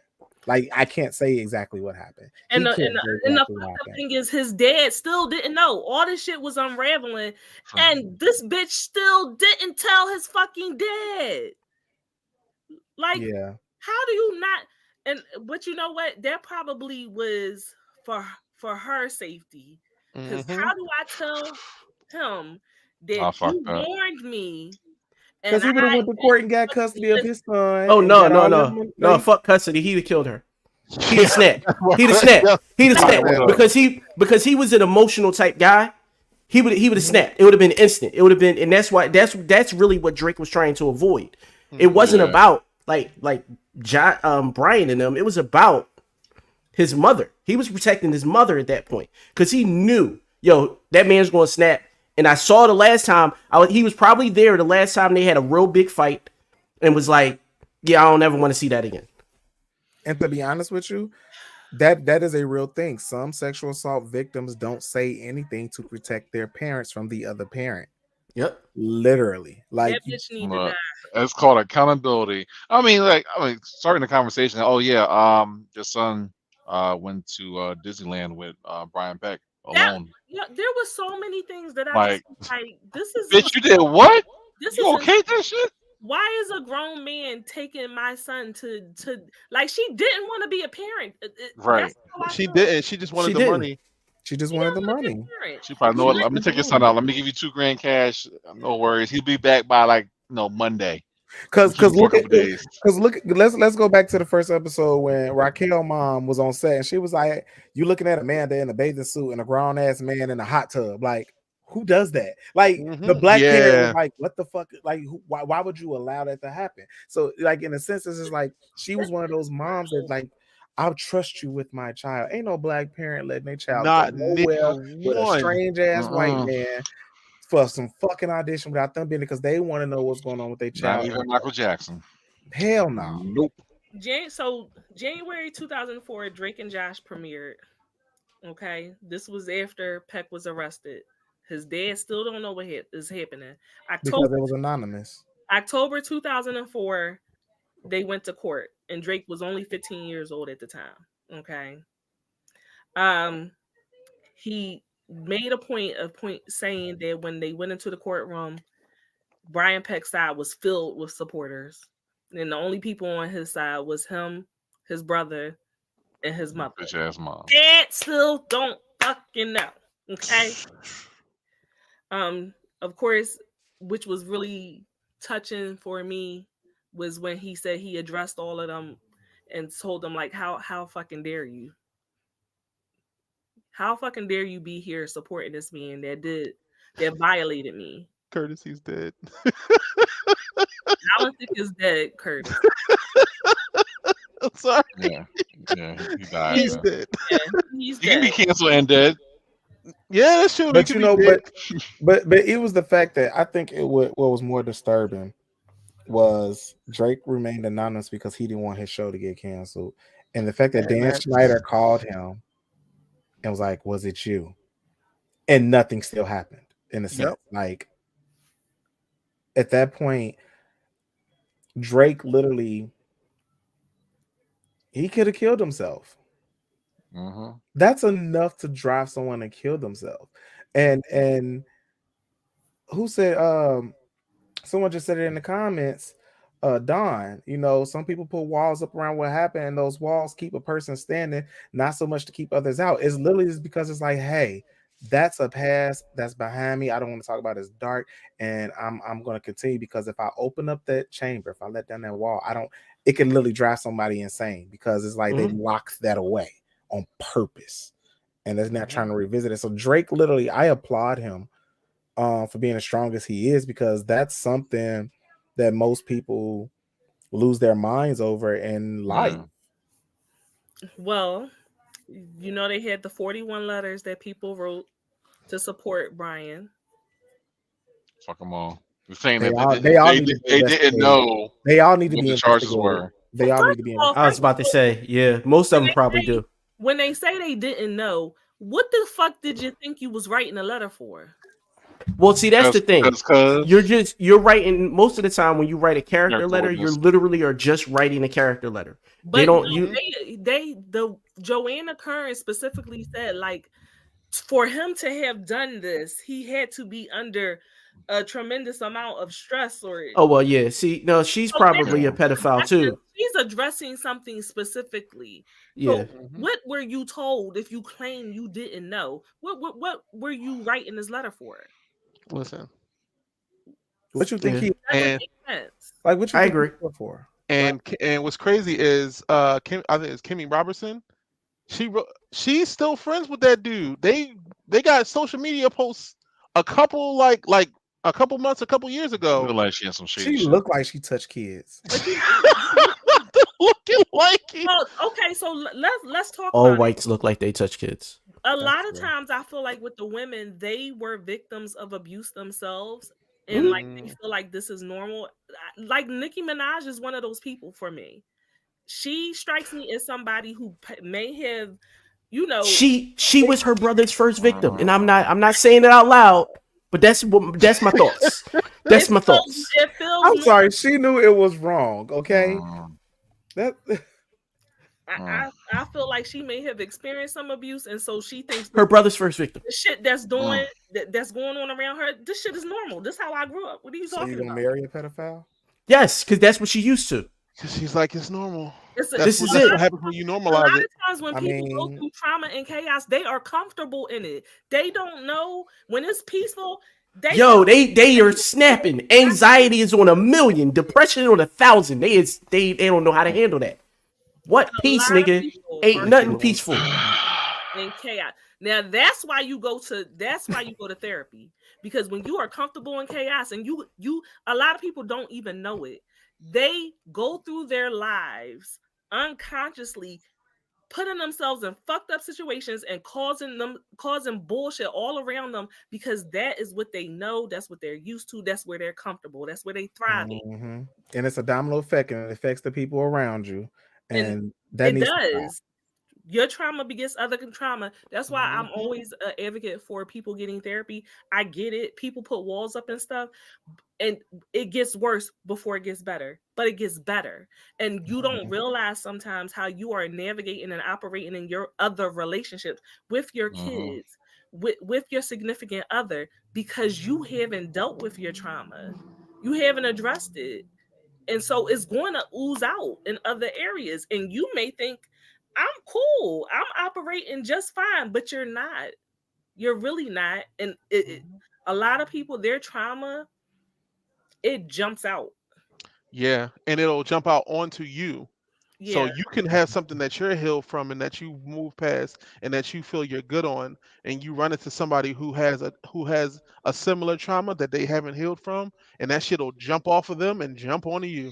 You can see it in people's boundaries. Like so people, and I definitely have people in my family, they have experienced sexual abuse, right? A lot of people who have experienced sexual abuse, they grow up to become adults, and their boundaries surrounding sex and interactions with the opposite sex, horrible. They don't understand what healthy boundaries are. They really, really don't. So they're still operating in trauma. But you know, they think they're fine. And they think that's normal, and they think that's how life's supposed to be. A trained eye can see it. Yeah. A person who's been to therapy can see it. Like, it'll pop right out. You be like, you fucked up individual. Yeah. This is true. And trauma bombing. And emotionally, people will operate at the same age they experience their trauma. So why is this man so emotionally stunted? Why why is he so emotionally unhealthy? Well, he has not grown past 13 years of age where he experiences trauma. He's still there at that point. And so he cannot be an adult male for you and show up in that way because he has not grown to that level. He's not mature. He's not mature enough. Yeah. That's crazy. Unfortunately. Shit rough. So I mean, we essentially that was the bulk of the show. What they did not really get into on a deep level was Jeanette McCurdy. And Yeah. Jeanette McCurdy, she definitely she came out with a book. I love Her her memoir, I'm Glad My Mom Died. book. I love her book. So she shed light on a man in Nickelodeon called the Creator that many people are saying was Dan Schneider. It was pretty obvious. How he forced them to drink alcohol when she was underage, and she had to give him massages. Him and the massage thing, that was Yeah, that part skeeved me out a lot because it's like, oh yeah, who's gonna give me a massage today? Yeah, that's Every day nasty. you need a massage Yeah. every day, my dude. You know, that's some nasty shit. And Sal, I got a theory to that. We're gonna get to that point too. She was given, they offered her, they didn't give it to her because she didn't accept it, but she was offered $300,000 to stay quiet about her experiences with the Creator specifically. She did not accept it. She made more than that in her book in the first month. Yep. If you haven't Like read she, it or yo, listened to yo, it, I listened to it. I never read it. Yo, that book, yo, listen. I listened to it when it first came out because she did an interview, and I was like, wait, like, and how she was explaining it, I think she might have been on Today, and like how she was explaining it wasn't she didn't give us the full story on the show, so it left you kind of like, nah, bitch, it's more to this, it's more to you hate your mom, like it's something else. And so when you got to go to the book now, like, and then when I listen to the book, bro. She was dropping bombs, bro. Like bombs. This shit should have came out when her book came out. What, like right before the pandemic? Yep. That's September. Yeah, it came out because I remember it came out in September. It came out in September before the pandemic. The news. I remember people talking about it. Yo, listen, this is how you know motherfuckers don't read, because all this shit was damn near in the book. Specifically, she said that the Creator was a two-faced man who sometimes complimented people and was generous. The other times he was mean-spirited and terrifying. She alleged that his degradation and insults could make a grown woman or a man cry. Eventually, he did face the consequences of his actions, but McCurdy points out how she was offered hush money and she declined it. She said she was physically, mentally, emotionally abused in front of the producers and cast members, and sometimes they could even hear her yelling, but nothing was done to help her. Now, this is in reference to her mother, until Child Protective Services were called. Many, including Taisha Hampton, which is the ex-wife of former Nickelodeon star Kel Mitchell's, and McCurdy in her memoir have claimed that young actors on the set of All That were provided alcohol. There also was a rumor saying that all the young actors on the set of Victorious were often drunk. McCurdy's mother encouraged. If you watched, you saw. Yep. No. My daughter loves you Victorious. Watched, you saw they were definitely not sober on that show. My daughter loves Victorious, and the setups for their jokes, they are the drunkest white girl setups I have ever seen in my life. They were not sober. McCurdy's mother encouraged her to maintain a mask, never expressing discomfort or disapproval. Following her mother's instructions, she showed no hints of distress, even when Schneider was coaxing her to taste alcohol or caressing her knee. So, of course, the memoir comes out. It has massive ripples. Alexa Nichols, who was on Zoe 101, opposite of Jamie Lynn Spears, she staged a protest outside of Nickelodeon headquarters, and she reflected on her experiences, saying that she definitely went through childhood trauma. She did not feel safe around Dan or working for Nickelodeon. In one chapter, McCurdy wrote that she recalled having to endure the discomfort of a bikini photo shoot on iCarly and feeling exposed and over-sexualized. She asked if she could just wear a one piece and shorts, and Dan specifically said no. I want them to wear bikinis. They didn't. He did not like. I'm sorry, McCurdy did not like any of the wardrobe choices. Neither did Alexa. Um, the pickles. So there was a scene. Pickles. Fucking pickles. It's like she's on the couch and she's putting on lipstick and eating a pickle, sprawled on the couch. And every time she's eating the pickle, then she has to reapply her lipstick. But everything was very sexually suggestive when it came to the young girls on the show. Dan may not have gotten caught, but I feel as if he did abuse young women. I got a whole theory. Wholeheartedly. I think that so my theory is that pedophiles were paying him to do certain skits on the show.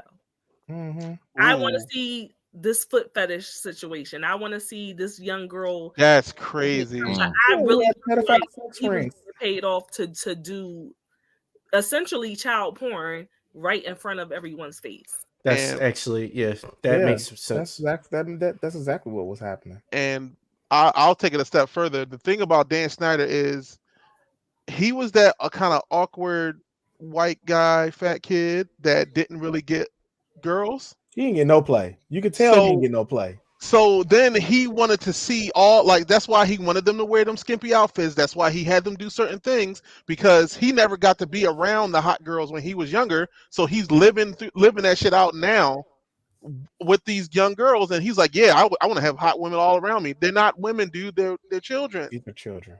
These are children, and you shouldn't be using that to, like. And I feel like he got his rocks off over controlling and telling them what to do, and them having so much fear over him because he had so much fear of them when he was younger, because he looked like the type of guy that didn't get a lot of play. I think that he was just smart enough, unlike Brian Peck, not to abuse one of his actresses. I think, but I 100% believe that he slept with underage girls. I just think that it was through whatever. How many trips to Thailand he got? He was working. He was. Yeah, I definitely think that he was if he wasn't directly abusing children, he was definitely providing them. Or going to Epstein Island. Yeah. I really how many trips to Thailand that nigga got under his belt? He did abuse. To me, I really feel like he did have physical contact with Amanda Bynes. Even if it's no other person, he definitely raped Amanda. I wholeheartedly believe that. I'm gonna sprinkle the allegedly, but allegedly Jamie Lynn's kid is because of him. Oh yeah, I heard about that. Yeah, Jamie Lynn Spears, Britney Spears, niece, nephew, whatever she had. Yep, because they had to allegedly, thank you, because they had to, they sped up what happened with her, and they pushed a boyfriend into the picture that no one had ever seen her hanging out with. He was this mysterious guy out of nowhere, and they all refused to get a DNA test. Yep, I missed that. What the fuck happened? They refused to get it. So Jamie Lynn Spears, Zoe 101 canceled because Jamie Lynn Spears got pregnant. Now the pregnancy was hidden for a while, but as soon as the pregnancy was made public, they pushed this like 16-year-old kid and was like, "Oh, that's Jamie Lynn's boyfriend." There's no real pictures of her with this dude. But here's the thing: even if it wasn't directly Dan's child, it was somebody that Dan knew. Yep, like the other situation.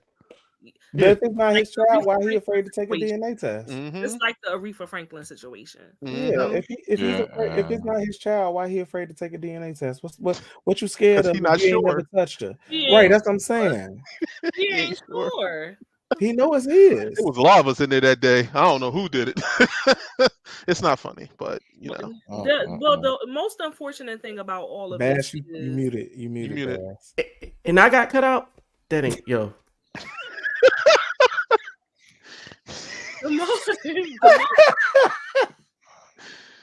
one of the most unfortunate things about all of this is that children who are abused sometimes can end up growing up to be abusers.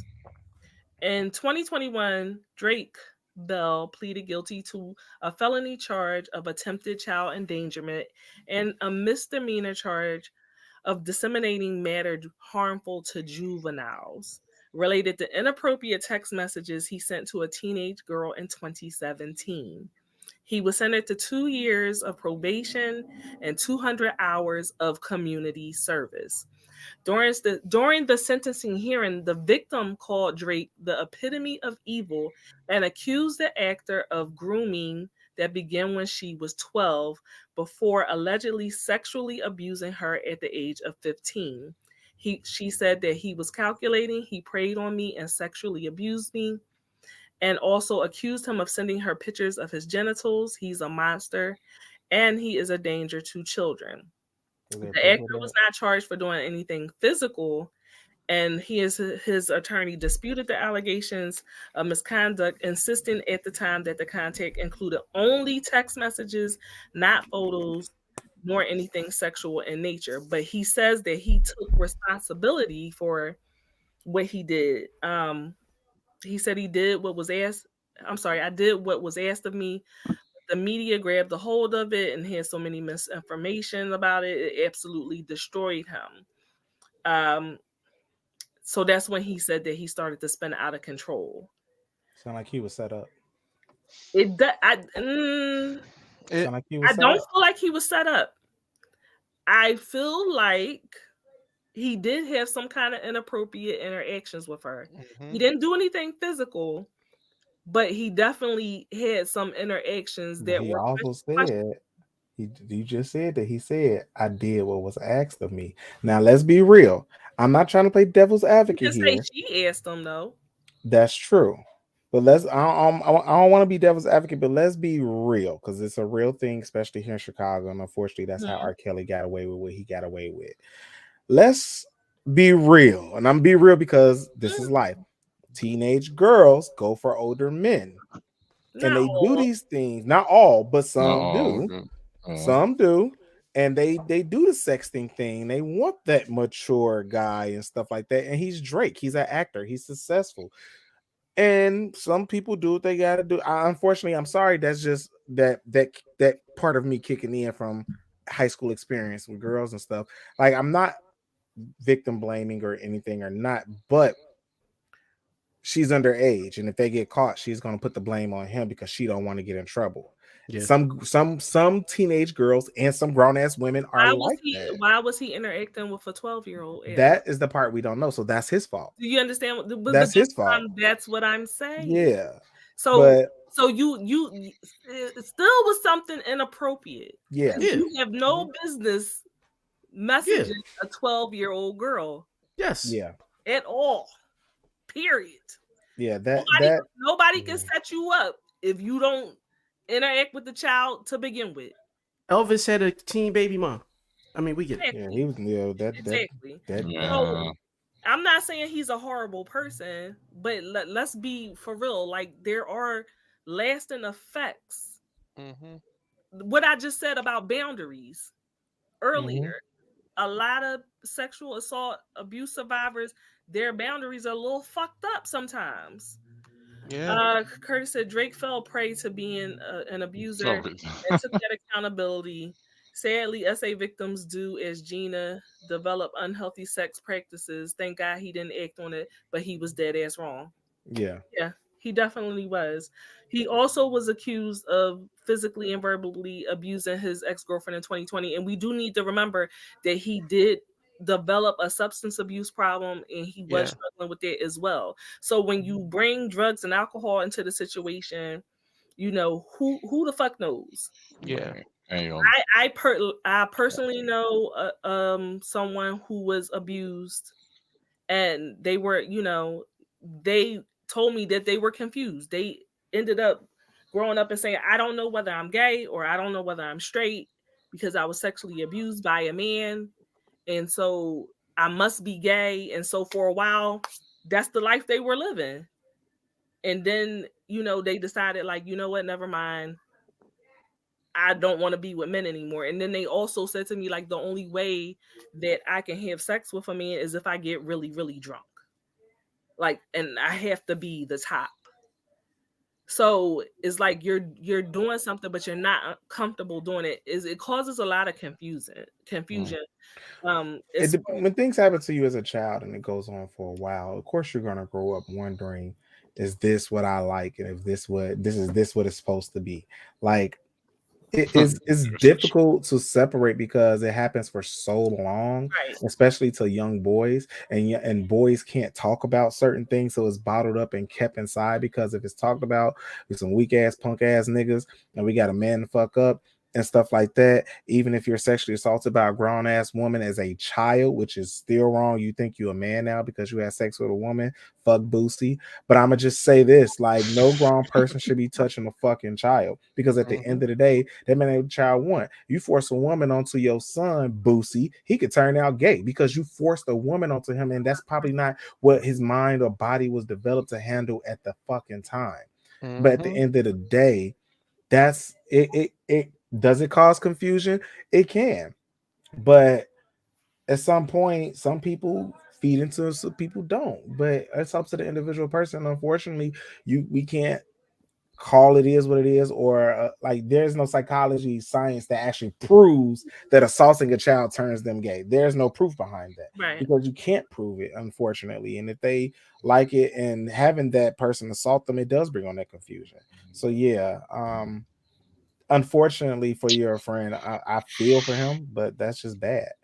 Yeah, unfortunately, you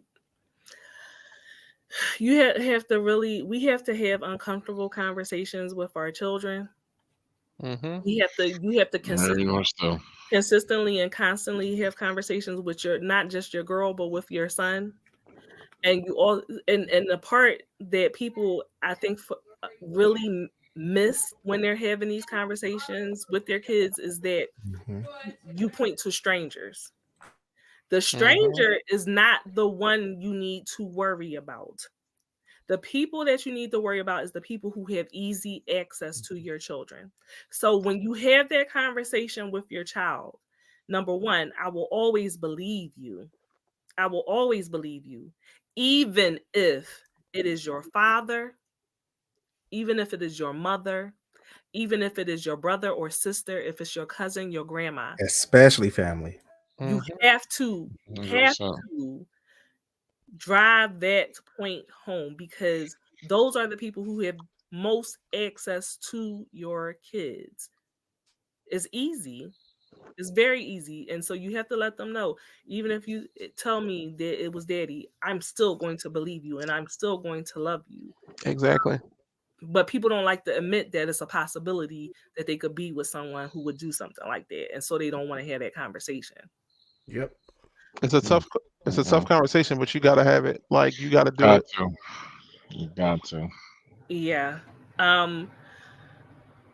Before we wrap this up and move on, is there anything that you wanted to get off your chest or to express, any of you, that you didn't have the opportunity to? No, I'm cool. I don't want to get canceled. At this point, look, I just hope there's more. My view, it is. It's another episode coming out. Yeah, one more episode, April 7th. Really? Yeah. Episode 5. I just want to say, I appreciate Kenan Thompson's words.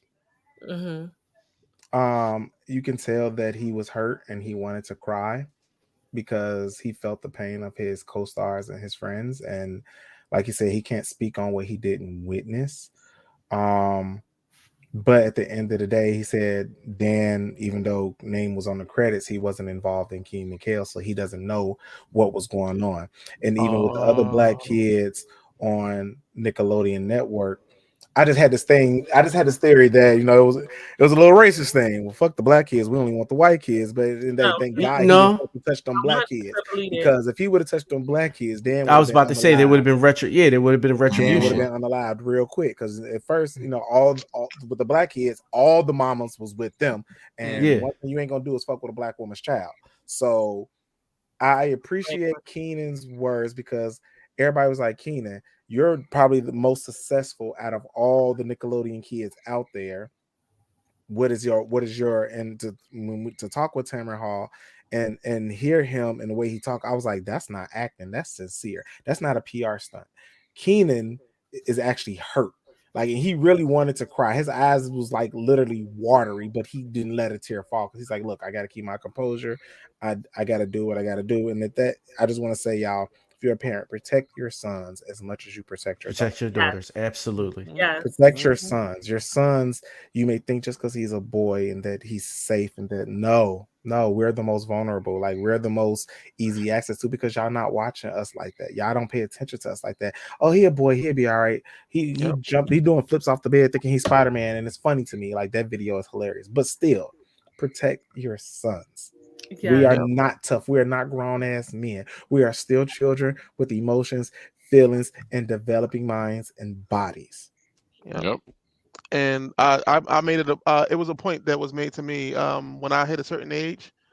My uncles took me out to go see Antoine Fisher, and they talked to me about the things that were going on and how you may feel like you're insulated, but you may feel like no one will believe you. If no one, and I got this talk from my uncles. If no one else if no one else believes you, I believe you. So I plan to do that with my son. Like, when he gets of age, we're gonna sit down and watch Antoine Fisher, and I'm gonna be like, I will always. And stop taking y'all teenage sons to see strippers, please. I understand y'all think it's cool. Please with that too. Come on, bro. Stop Let that them shit, find their please. way. Let them find their way. Let them do it on. Don't show them no porn. Don't show them no strip. Like, stop. Let that boy play Beyblades. Like, please, and leave let them them grow on their own. Let them be innocent. Like, stop it. Seriously, like we adult, like, the world adultifies our children so much. We as Black people cannot adultify them any more than they already are. And your child is never too young to have a conversation about good touch, bad touch. Yeah, the child is never too young. People want to wait until a certain age. There is no certain age to talk about sex, to talk about molestation. There is no golden age where you say now we talk about it, because if you don't talk to your kids, somebody else will. Yeah, because I'm damn sure gonna do what my mama did to me. As soon as I start asking questions, break out that medical encyclopedia. This is a man's body. This is a woman's body. This is how babies are created. Yeah, you know, we gonna, like, at the end of the day, I had that talk before around 5 years old, so it's never too early. Like, I started learning shit, but I knew it wasn't for children. And kids forget. So you had a conversation. You got to keep having the conversation over and over again. If you send your child with someone, have a conversation when they come back. I feel like this is and pay attention to how they act around people. One more thing. Can we stop with the hoo-hoos and the ha-has and the dinglings and all that stuff? Can we call stuff what it is? What it is? Use it's a actual penis, words. Vagina, breast. Yeah. Because seriously, because then you got your child trying to say, I got touched in my hoo-hoo dilly, and you're like trying to figure out where that is. But let's just call it what it is. Like, let's stop doing this baby talk thing when we talk about this stuff, because they need to know what it actually is, so they can point and show where these things are. Just like, what was it, Kindergarten Cop? Boys have penises, girls have vaginas. Like, simple. Curtis said this was a dope combo and definitely needed. Thank you very much. I just feel like it's just the tip of the iceberg. It is. I mean, just how like the Me Too movement was. I don't trust a motherfucking soul. I mean, there's so many child actresses in movies and TV shows that we just don't fucking know about. And that was just Nick. Like, this fucking Disney, this other fucking networks across. We can talk about the Corys. I mean, that's okay. So that's one thing I really wanted to bring up, because we can go all the way back to the 80s with the Corys. Okay, the Corys were the first to try to blow the whistle, and nothing happened. And then they got sprung out on drugs. Now one of them is dead, right? The Corys was the first to try to talk about this, and it was a lot of everybody's favorite heartthrobs back then. I was it Charlie Sheen? Yeah, I think Charlie Sheen was one of the accused. Yeah, it was the dudes that was on set doing this stuff to them. So, and of course, he ended up being abusing. Well, there's nothing new. There's nothing new under the sun. There's nothing. Pedophilia is very ingrained in old as time. It is nothing new. And that's the sad part about it. We acting like this is all shocking. It's really not shocking. This is everyday life. And I don't know so much about y'all as men coming up, but me as a woman, pedophilia has always been a thing that I have had to be weary of from the moment I was born. Men have always been inappropriate with me my entire life. That's why I don't trust niggas. My entire life, especially in church, my girlfriend's fathers and all types of stuff. Cops. I've always had grown men approach me or say things to me when I was a child. Always. And some of the creepiest shit happens in church when the old man be like, "Look at you, dog, grown up, huh? Look at you, them grown woman legs." That is creepy as shit. Creepy as shit. You just gotta find a way to just wrangle them all up somehow. You can't. Because they do have pedo expos and shit, which is weird, but it's a thing. Anyway, guys, all right, because we could talk about this all night. Yeah, we could. We really can talk about it all night, but I'm glad that we had a conversation.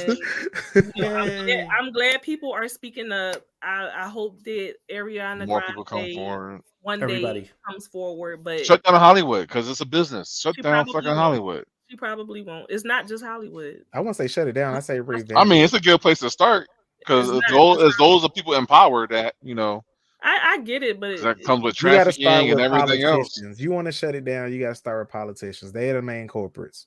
Yeah, I see. They be getting caught too. Well, let's move on to something a little bit lighter.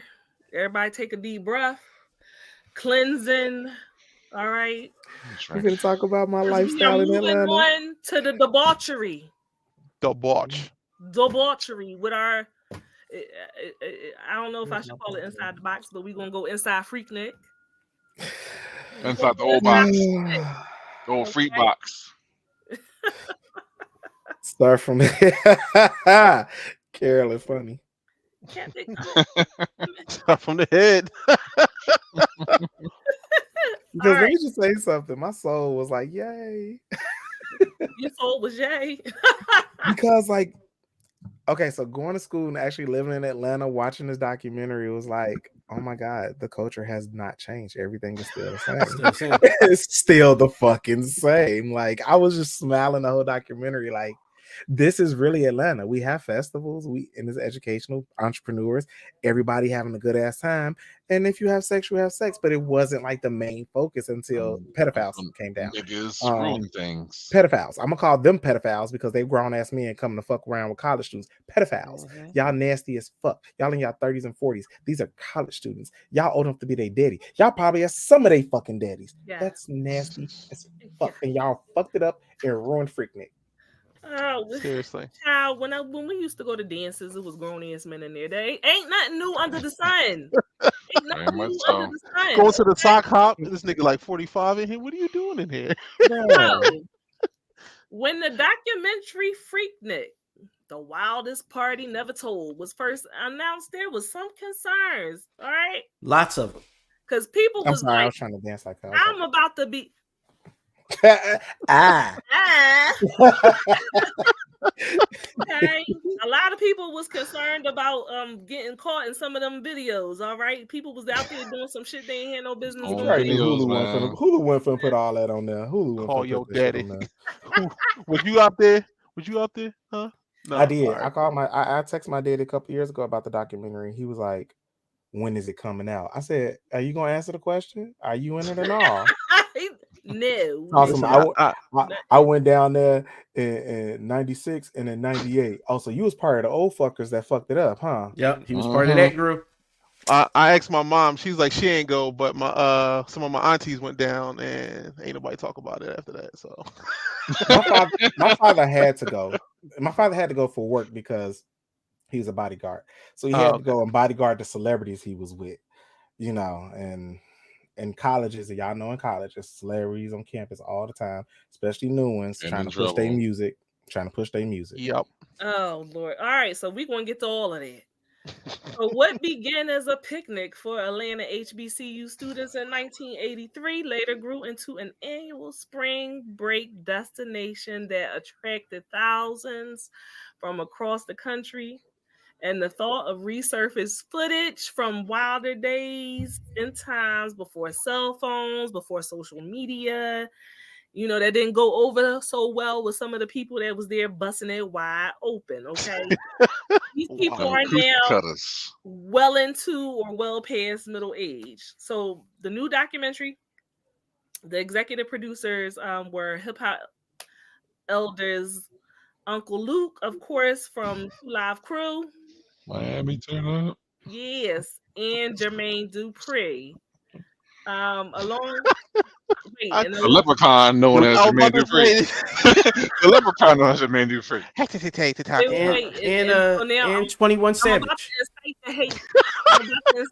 Man, what the fuck was he in the interview? Like he was like, I was wondering why the fuck he was in the interview, and I was like, London ass out of here.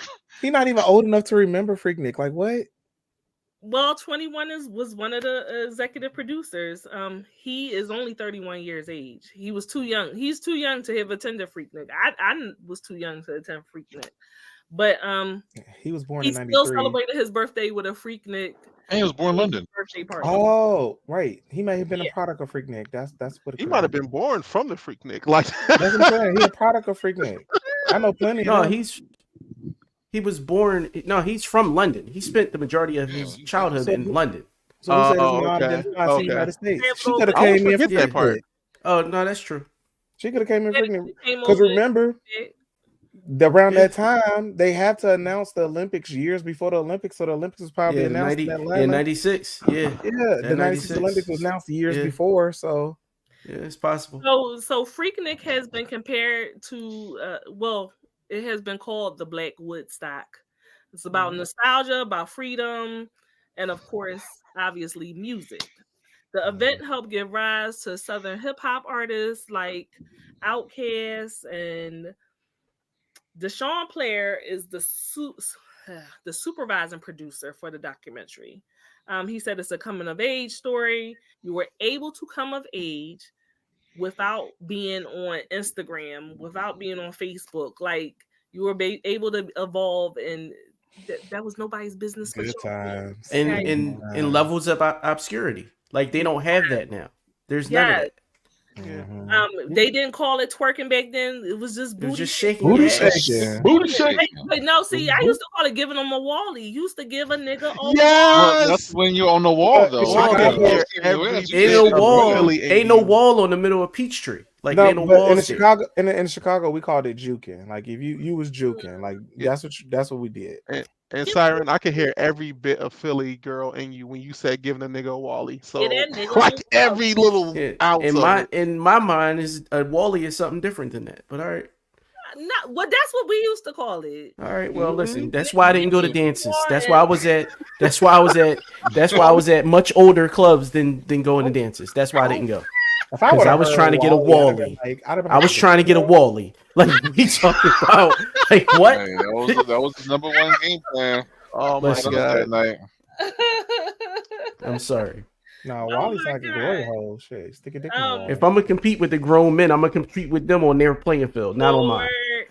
So they enters Killer Mike, right? And Killer Mike, there he is. It's my guy, Grammy Award winning Killer Mike. He states Atlanta was the shit for black people back then. Still is. Although white people had the economical power, black people had the political power. Still is. Still that way. Well, black people got money now, but they still got the political power in Atlanta. Yeah. Atlanta had multiple HBCUs and is considered to be the black Mecca. All right. It is. Freaknik started in 1983 and ran for only 16 years, with its conclusion being in 1999.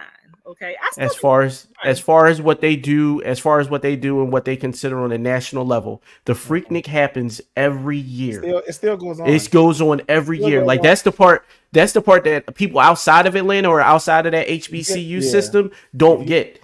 The spring HBCU, the AUC spring break happens every year. That is not going to be a thing. It's still like that. It's just not like that. Like that was showed what it's called today in the documentary. They showed what it's called today. Bonfire ATL happens. Yep. All the time. I still got my T-shirt. I still got my original my freshman year T-shirt. I should have wore it tonight. Yeah. Bonfire ATL happens still. Events like they showed in the documentary still happens. It's just Absolutely. like they just don't promote it nationally. That's why I was like, I felt good. But Because as far as this it is life. shutting down the city like it did, it's never going to be that. Oh no, the traffic is the same. The traffic. I was about to say the city shut down every Friday. What you mean? The traffic is the Go same. to Atlanta on a Friday. City shut down. Yeah, Not like that. Not like that. between Nah. 3 and 8 p.m. Not with the bitches riding on top of cars, flashing. No, that Well, still yeah. happens. That's still we're talking like happens. On it's a Friday? Atlanta. Yes. Do we This- gotta go to Atlanta too? Riding on hoods and flashing Taking a titties. trip to Atlanta? Yes, that still That happens. still happens in Atlanta. was not for people Yeah. who did not go to college. That's not what That's the Freaknik time to was go back to for. now. Yeah, that's the problem. The problem No, is Freaknik the old was the niggas black- came in and made it bad. Like they said in the documentary, It wasn't because of Freaknik old niggas. was It was just- considered. It was literally for. It started by DC Club. They was the largest at the time. They not the largest We anymore. getting there. We getting there. Oh my bad. That's the point of notes, darling. My bad. The film did a really admirable job, right, of unpacking the history with Washington D.C. college kids who ran the D.C. Metro Club and dreamed up the gathering for the people that could not afford to go home for spring break. That's what it was initially started for. Mhm. We can't afford to go home for spring break, so what can we do here in our community for the kids who can't go, right?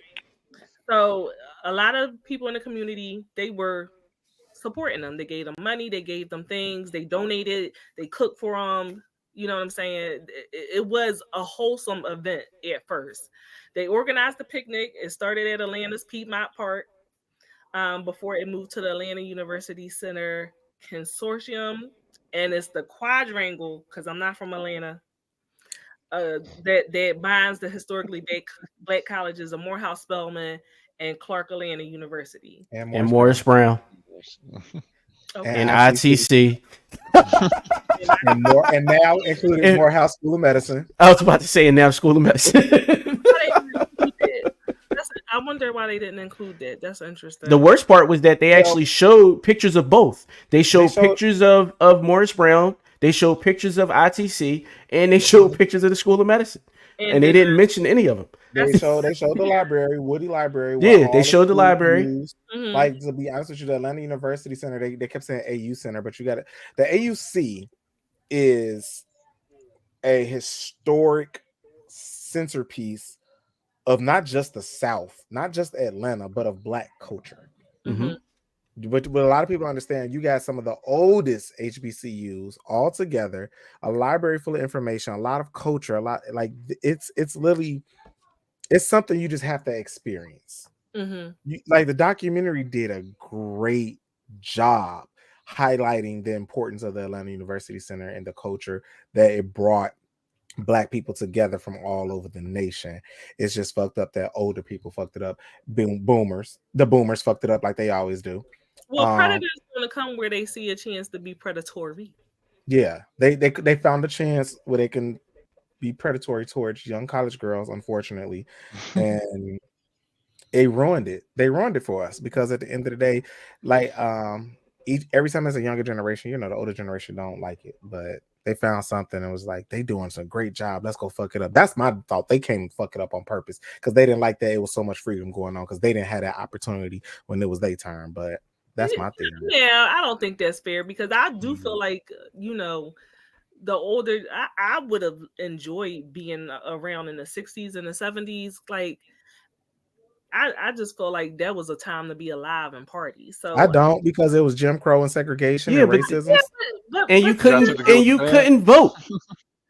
Black people. I'm not talking about that. I'm talking about partying. We strictly talk about all right, partying. all right. Then if that's the case, bring me back to the 20s and 40s if we just talking about partying. Because the Harlem Renaissance was I was about to say, bring me back to before the Great Depression and right after. That's what I want. I want those two times. But we almost had that. We had 2005, 2007, and we got kind of like now. Like, well, shit, we about to go back into another depression. Never mind. All right. But we had the before one though. We even had a Black president during ours. The event title, they combined picnic with a song called Le Freak from 1978 by a group called Chic. All right. Le Freak. Freak out. It was a disco hit. It was never meant to be scandalous, okay? This was never meant to be scandalous. This is not what they sought out in the beginning, all right? Eventually, it went from kids not being able to go home, of course, the kids not wanting to go home because the event was so impactful. It was so fun.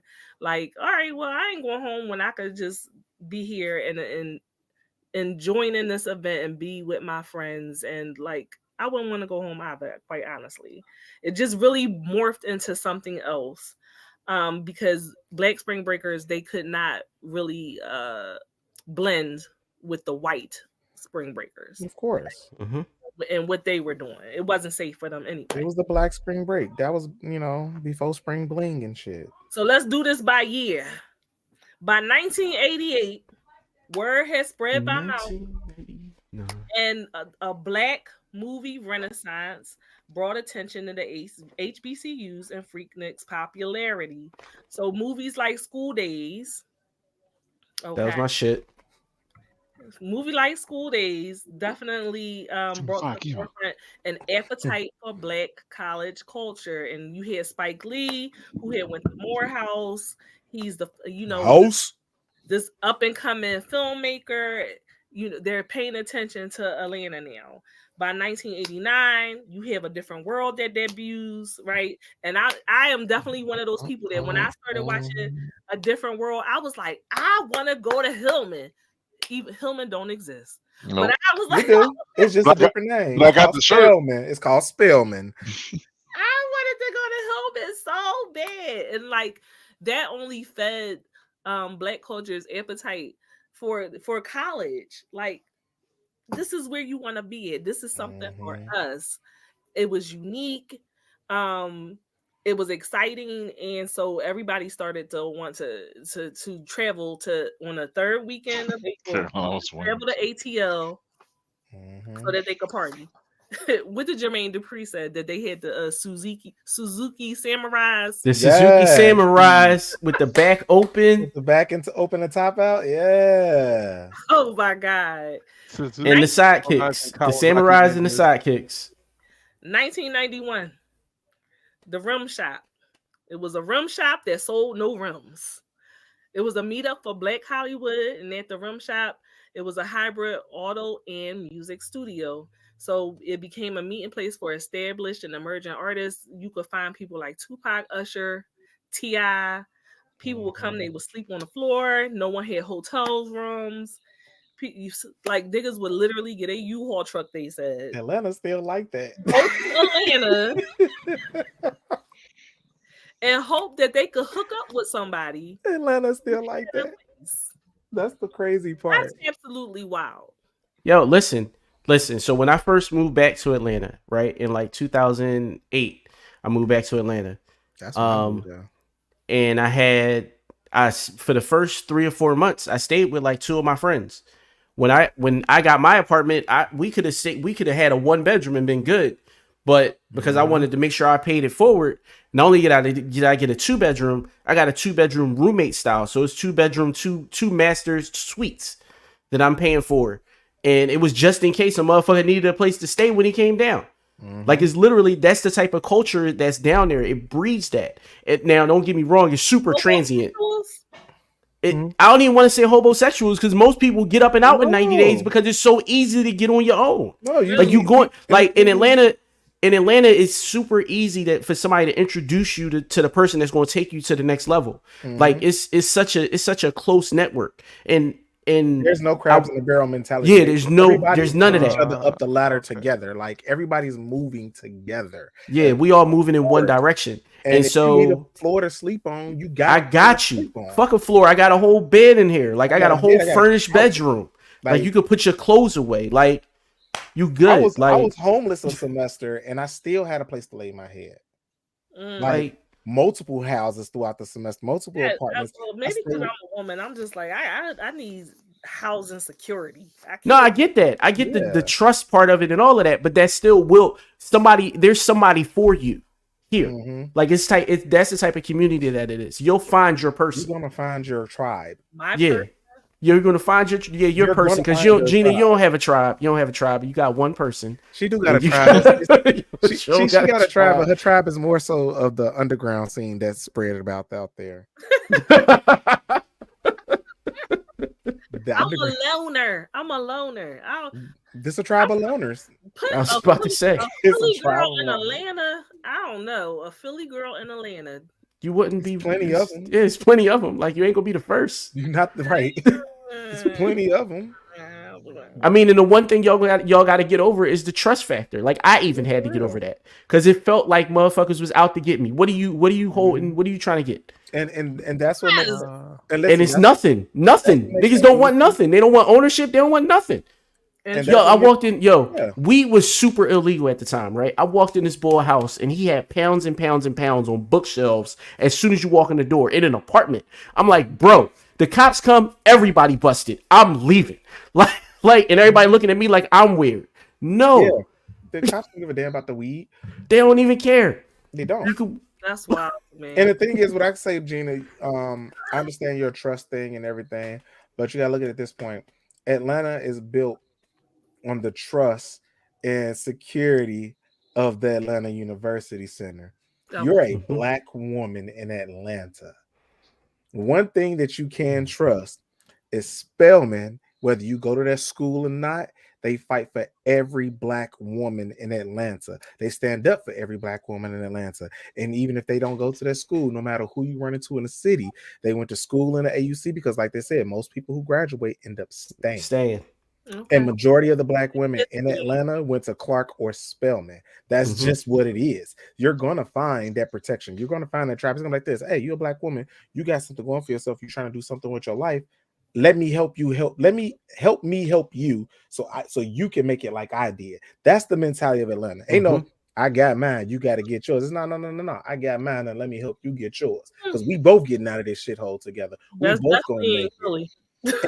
Yeah, that definitely ain't Philly. It's definitely but it's a culture shock. Like you're not gonna get there and fit right in. It's gonna take a couple months. Okay. I guess I'm watching too many episodes of Atlanta lately. So I mean, bad vibes. I was worried about Robin. In addition to many other things, right? Freaknik launched ATL into being a hub of fashion and hair. All right. So you had the girls had the pump it up spray, right, for their hair. Remember pump it up? That laid to the side. And don't forget, niggas had product too. You had that S curl, niggas with them silky. Well, no, I'm looking at the Bronner Brothers joint. They had the pink lotion. Yeah, I used the pink lotion and blue magic and blue magic. The guys had the herringbone gold chains.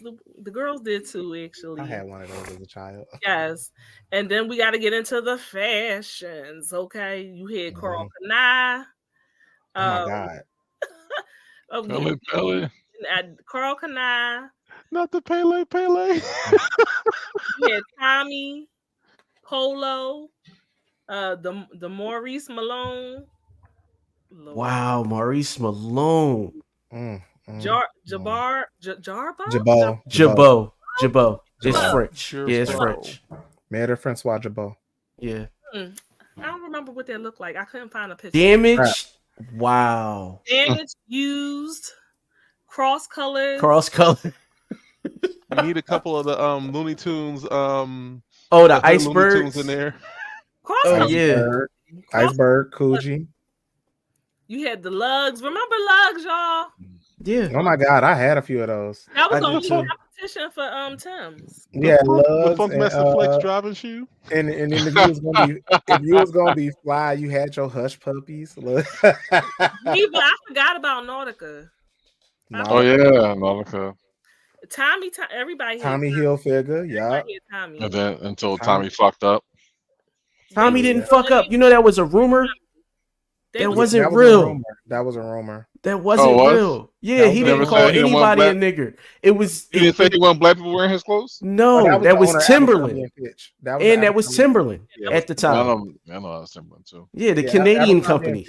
Yeah, that was Abercrombie & Fitch. The CEO literally said he made his clothes for white people, popular, good-looking white people. I mean, that's Lululemon's Lululemon CEO pretty much said the same thing very recently. We had tennis skirts. We was talking at work. That's when squirts came out.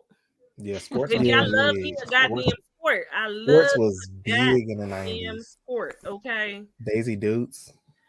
Yeah, well, yeah. Gina had on the skirts with the clear book bag. I didn't have a clear book bag. I didn't have a clear. I never liked the clear shit. She had a black JanSport. I think the skirts really became. I was poor with the lip gloss in it. With the lip gloss some hopscotch. I think the skirts really became popular when Clueless came out because they was like really wearing them. Oh yeah. I wore skirts all the time. I wore tennis skirts all the time. Any kind of reason to have my belly out, I had because I wasn't this big, so I didn't have like big titties and a big ass, but I had a flat ass stomach. So you gonna see the stomach all the time because she got titties, but she can't wear this. So all the crop tops, all the halter tops, all the Daisy Dukes, all the short ass skirts, because I was tall, I had all that shit on all the time. And glitter. Glitter was on every fucking thing. Girls always get glitter on everything. Glitter in the body spray, glitter in the lip gloss. The sponge to put your bump up, the sponge to make your hair high. Some girls put a sock in it. I didn't put a sock. I actually remember that vaguely. You don't remember with the updos? Yeah, you wanted the bun, you had a sock in your head. A French roll with a pump in the front. Yeah. Yeah, so you used to look like Garfield. Oh my god! Man, why do you have a cat sleeping on your head? French hole with a pump in front, not a scrunchie. Yes, and we used to run around with them pacifiers. What about the pump in the front? Oh yeah, that was stupid. Pacifiers in the. I don't even know why we started doing it, but it was so pump with the ponytail. I'm cracking up. So by 1992. Crisscross came out and it definitely helped put Jermaine Dupri on the map. Yes, and I remember my brother used to wear his shit backwards. I did that. My brother used to wear his shit backwards. I wore my pants. So my mother always said to me, "So when you gotta go to the bathroom, what are you gonna do?" And I'm a last minute person. So like I'm never going to the bathroom when I first gotta go. Like when I gotta go. So yeah, if I had my pants on backwards, it would be an issue. I tried it. I ain't like it. It ain't even feel like the legs move right. I didn't try it at all. I was way too geeky back then for me to try nothing like that. Kid. I was walking around. Crisscross make you jump. Yeah. Oh no, don't get me wrong. I messed with the albums and shit, but wearing it backwards wasn't it. I even had their second album. Oh Lord! In 1993, then you had Escape that came out and the Brat, right? So then look at Tiny and the baggy shit. Candy look like Jess Hilarious. Wait! Why Tiny look like that? Oh wow, she does look just like Jess. Candy look like Jess Hilarious. Wow, she does. Don't ever show that picture again. Tiny looked like she about to steal on somebody real quick.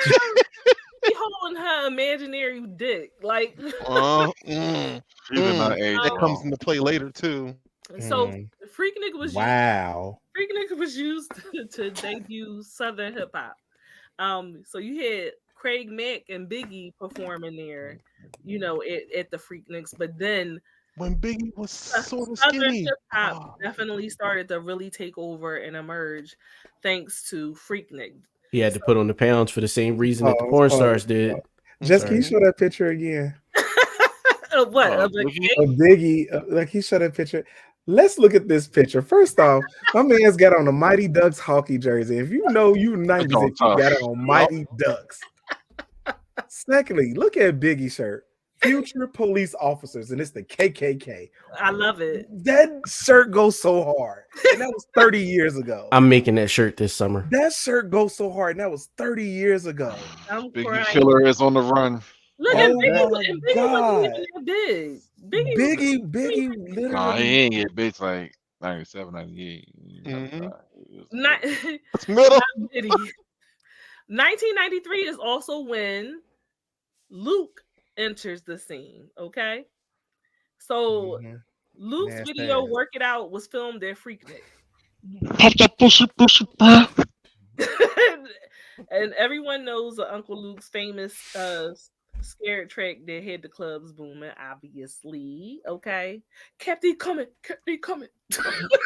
That pussy, pop, pop, that pussy girl, pop, that pussy, pop, that pussy girl, do the brown, do the brown, do the brown, do the brown.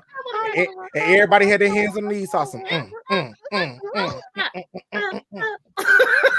Give the people what they want. Get it, get it.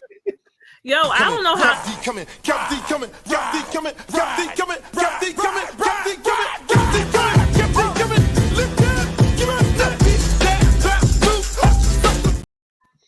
Hey, I can't wait to blast out my car when it's like hits 80 degrees in Philly. Yo, I'm riding around with the windows down. if you don't dance when that come on, okay? Reba just said it. That's right. That's right. Face down, ass up. That's Hey, what the fuck. I ain't gonna lie, we was too young to be listening to Luke, but I loved it. Oh my Oh, god. damn catchy. Yes, yes, yes, yes. All right. So, of course, that introduced being comfortable with your sexuality. You know, even though it used a lot of derogatory terminology, that was the soundtrack for Freaknik. Luke shit was the soundtrack for Freaknik. Okay. You cannot deny that at all. It paved the way for Tip Drill and videos much like that, because everybody remembers when things got sexual. And this is when women started to be really uninhibited. Y'all gotta remember, like, TLC just came out.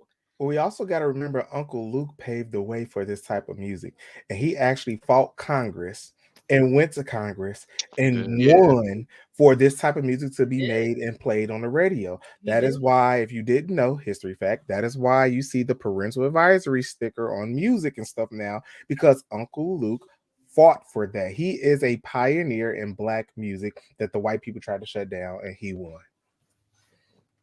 100%. The more you know. Dun, dun, dun, dun. And we wouldn't have BT After Dark and Uncut if it wasn't for Luke. So you got the women in the booty shorts, or what we call Daisy Dukes or coochie cutters. Okay, that's when everyone started wearing that. No BBL.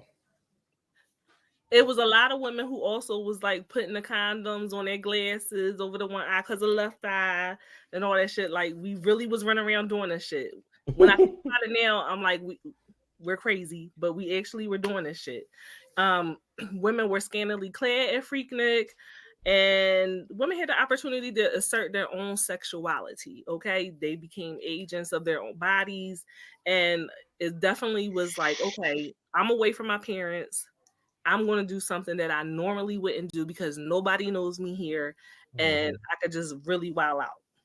So, moving on to 1994, this is what they say arguably is the best year for Freaknik. They said 93 and 94 was probably the best years if you were going to go. Those was the years to go. Y'all remember cassette tapes? Cassette tapes, and they had a sampler on the other side. Yo, I forgot about this shit. Yep, I forgot about this. So Outkast was like making their debut and passing out the cassette tapes. They had the sampler on the other side, and I'm like, remember that shit to encourage you to buy the whole album. I kind of had hundreds of those joints, bro. I miss a little bit. I miss CDs and shit like that because you used to be hyped. Like, let me go out a CD. Which one? There wasn't no cell phones. And if it was a big ass brick like this that you had good credit to get. It was $8.99. But then they had no camera. They had no camera. It was $8.99 a month. And then they had no, and you couldn't have no internet. Nope. You had a pocket full of numbers. That was it. On pieces of paper. On pieces of paper. You had to carry a little pencil or a little pen or something in your bag. That's where the term little black book come from. Oh my God. And we gotta also. I recently found out that you have to clarify talking to people about house phones because people don't know what some people don't know what house phones was. So No, they don't. Wait, do y'all remember like you'll wake up after a night out at the club and then you have like the phone number, but you forgot to write down what the motherfucker looked like? No, I never ran into that problem. Actually, let no, me that's tell not you, true. when That's he not true. said- It happened to me one time, but by the time that happened, I had a cell phone. I could have taken a picture of the bitch. When he said he was writing down numbers, the name and what they look like, I promise you, that's when I went to Atlanta. That was me. This is Jasmine from Los Angeles, light skin. Next, I promise that was my phone. Dead ass. The worst thing was to be like, oh my God, I got the number. I didn't write anything on it. I don't know which nigga this is. So I don't want to call the number because I don't know if it's the nigga I really didn't want to talk to or it's the nigga I really wanted to talk to. That's right. That's the worst. Growing pains. You gotta learn to be a hoe. Nah, that was also back when the rejection hotline was hopping. Not rejection hotline. Oh yeah, the rejection What's number. Wait, what? What's the rejection hotline? I would say around the time it was actually hotline. Like, yeah, there was a number. So it was a phone number. Every city had one. Mm-hmm. But you basically give them that number, and when they call it, it'd be like, "Yo, bro, she rejected you. You reached the rejection hotline." Yeah. Wow! I missed that. That's crazy. You didn't know about that? Yeah. No, you heard her just say a story about giving a nigga she ain't want to talk to her real number. Like, I'm sitting here like, that was stupid. And you know, and we always had Girls use the rejection a fake hotline all the name. time. Oh, fake thing. Yeah, They- like what's your fake name for the night, sis? Like we about to Yeah, we do that, but still, at the end of the day, it's like each city had their own rejection hotline. Yeah, the because rejection hotline. it had the city's area code, so you thought it was a real number. I had Philly and Camden. Like, I would use both. Like, You had the 856 too. Yep. Like what? Like, yeah. Oh no, deceptions! You got hit with that? That's crazy. hey, listen. But you can't do that. Happens shit to the best of us. You can't do that shit now. That shit irks me because the nigga will be like, all right, I'm about to call you right now. They test it. They test it before you walk away to see if you really I hate that shit. That shit. That's why you see, and that's why you get a Google Voice number for the night. Yeah, no. Just get a Google Voice number for the night. Google Voice saves Technology. Because they'll call it, you be like this. Like, it's ringing. They don't even peep that it's a foreign ass number, but it's what the Google Voice numbers. You I can gotta bounce out. I gotta go be a daddy. All right, bro. Be a good dad. Hi to the baby for me. I will. Oh, no time. Okay, you're a good daddy today. Okay. Every day. Not today. Every day. He said go be a daddy. I'm like, you trying to be a soft Dom daddy? Not even a shit. Because his name say Dom Daddy, but he took the soft off. So I'm like, what kind of daddy? You know? Oh, yeah, that's true. I gotta fix that. Party. Good to see you, man. All right, bro. But so I also was thinking that today's kids don't know nothing about like the club life. Like when you really could just walk up and down the strip, going to different clubs. They don't go to the clubs. They don't have clubs that it's not safe no more. And they do everything's brunch, everything's day parties. Mm-hmm. They do what we call darties. What the fuck? The day party. Darty is a day party. Oh Lord. Oh, what's the name? But they don't do it anymore because, like I said, back in Atlanta, like when I first went to school, Underground Atlanta was the club spot. That's where we went in club. There were multiple clubs at Underground Atlanta, which is an underground mall, and it's legit underground, like no lie. And it was lit, but they don't do that no more. Well, in Philly, all you had to do was go on Delaware Avenue. Yeah. On Delaware Avenue, and all the clubs that you wanted to go to were on Delaware Avenue or close to Delaware Avenue, and so you could just club hop all fucking night. And then walk down South Street. And then walk down South Street. Go to South Street Diner, get yourself something to eat, sober up. Yeah. And get some food poisoning real quick. See, I never got food poisoning there, but I always got the real Italian dishes. Like y'all probably got like I was cheesesteaks outside of Philly. I ain't get it. It's technically South Philly, but it's not really South Philly. Yeah. Yeah, it's not. It was South Street was his own. What's the name? Like, cause my family, whenever I'm on the East Coast, we in Philly, we only go to South Side for one reason only, and that's to go to Gooey Louie's to get a Philly cheesesteak. That's the only Good for reason. y'all. Thank you. There's a better DK. place now, but good for y'all. So wait, what was the name of that? He said it like he feels sorry for us. Good for y'all. No, because most people that's out of towners, they hit me with the Jims, Pats, and Delisandros, and I'm like, y'all had so many Nah. better options that y'all drove My past. aunt worked in Philly Sal, for over have you 10 ever years. had a cheesesteak, Sal? That's all I gotta say is, have you ever had an authentic cheesesteak? No, for real. If you ever have a real good cheesesteak, then you'll understand or If upset. you ain't had a cheesesteak from Philly, you can't talk about cheesesteaks. I'm sorry. No, That's their thing. Well, That's no, Not the Wawa no, sandwiches. Wawa when you drunk. Yep. So when you was drunk and you got out the club and you was hungry, yes, you would go to Wawa and you would get the hoagie. The Get yourself a Wawa toasted hoagies joint. don't taste the same though. They Let me don't. tell you something. I learned so much in Philadelphia as a teenager because it was so much terminology, and I was like, "What the fuck is a Wawa?" Okay. However, Wawa gas station sandwiches are fucking delicious. They are. And at the end of the day, I tried to order a drink. I was like, "I want a pop," and they was like, "What's that?" And I pointed. I was like, "It's that thing right there." They was like, "A soda," and I was like, "Yeah, a pop." What What is this Midwest terminology you're using over here? No, for real. 100%. And a water ice. And a water ice. That ain't nothing but a damn slushy. Stop calling it that. It's not a So water slushy. ice. A It's slushy. It's not. Slushy It's not a is slushy. It's not. well, a water ice is not the same as a slushy. It's So what It's is not. a water ice? Because I still call it a slushy or Italian ice or whatever. Water ice to Italian ice. You can call it Italian Italian ice. Yeah.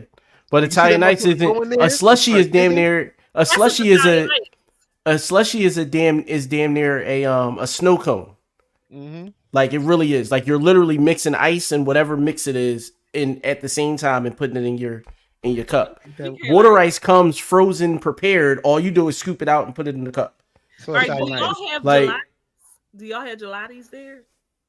Well, they wouldn't have gelatis because they don't got water ice. Touche. Yeah. They wouldn't have gelatis. They need water ice. You never had a gelati? That's Okay, wild. so we have it's an Italian ice. That's what we call it. That makes sense. So have you ever It's had like an Italian solid, but ice? it's soft enough for you to scoop. Yeah. It's Have an you ever had an Italian ice. Italian ice with custard on top and underneath? Custard, like Like ice cream. like like ice cream. Mentos? Yes. Like soft serve. Like soft serve ice cream. Nah. Like why would Mr. we- Softy. Why would we get ice cream on top of that? It's Because delicious.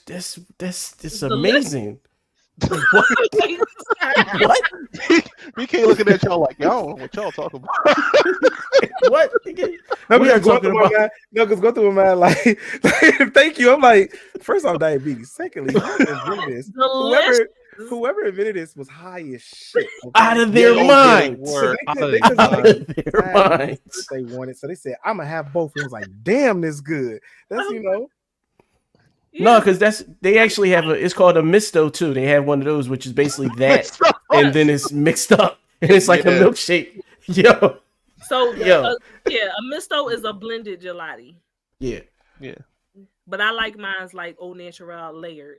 We're gonna have to take you to Fred's. So cherry water ice and vanilla ice cream. That's what I like. So milkshake, flavored milkshake. You It's were not a so. milkshake. It's not mixed up. It's layered like a part. So it's like water ice, ice cream, No, it's water ice cream, and water ice.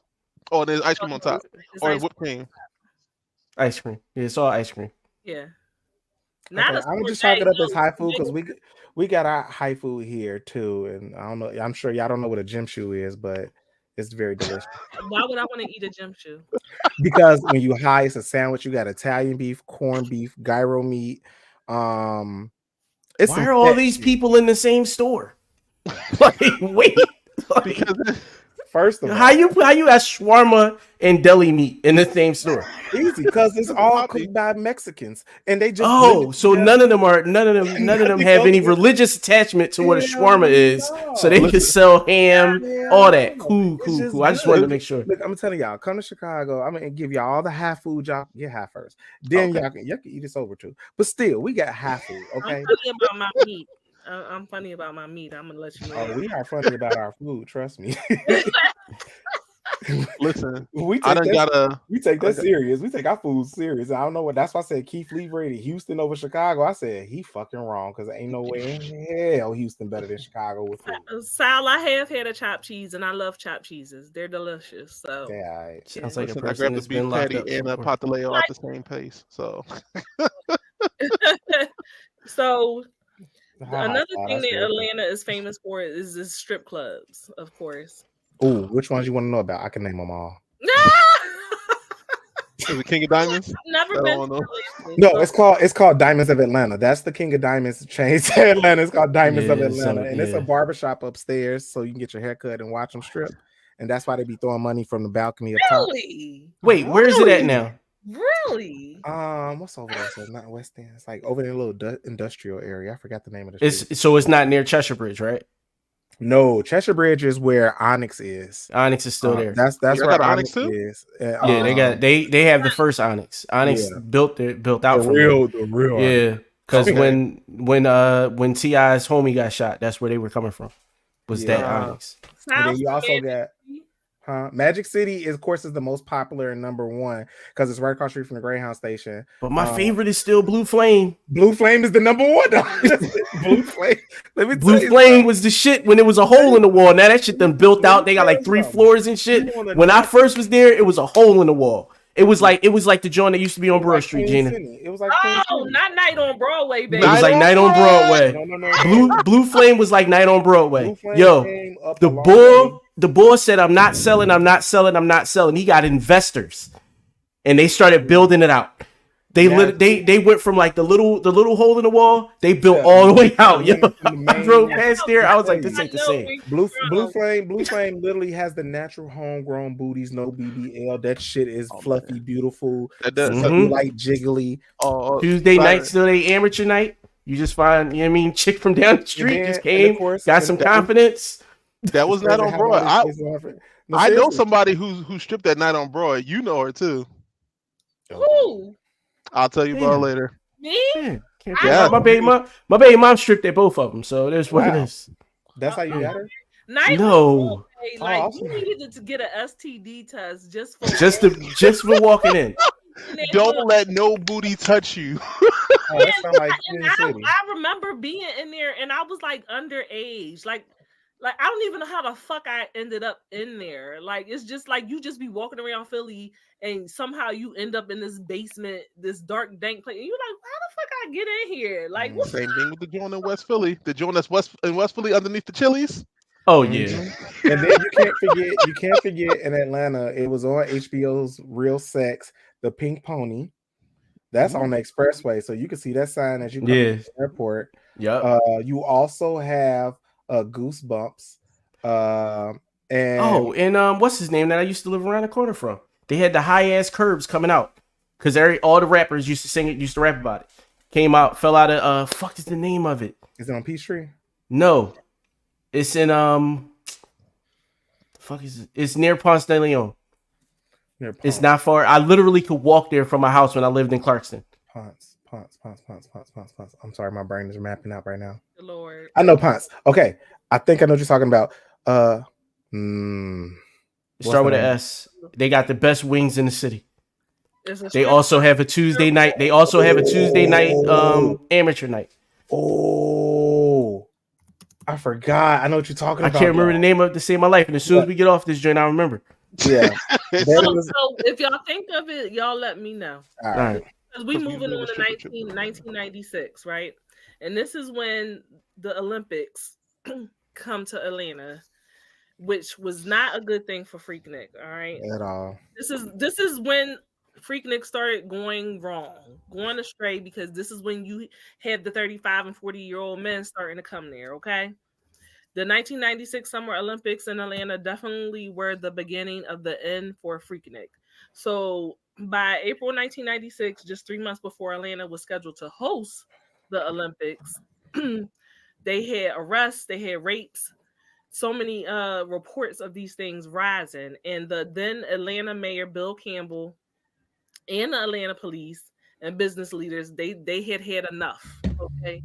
They ordered that the streets and interstate exits were barricaded, and essentially they ended the rolling parties, because that was one of the exciting things. One of the things people came for is that, you could be in your car and you could still be partying while you're driving, stop on the street, dance, and things of that nature. They put an end to that. Mayor Campbell he had embraced Freaknik when it was more manageable, but when it changed into something else and they got the Olympics, they had to make some tough decisions. So while Freaknik attracted 1 million college students to Atlanta, the Olympics attracted 10 million people. And while Freaknik may have brought in $15 million to the city, the Olympics was going to bring in $2 billion. And so obviously Allegedly. Allegedly. But it did bring money.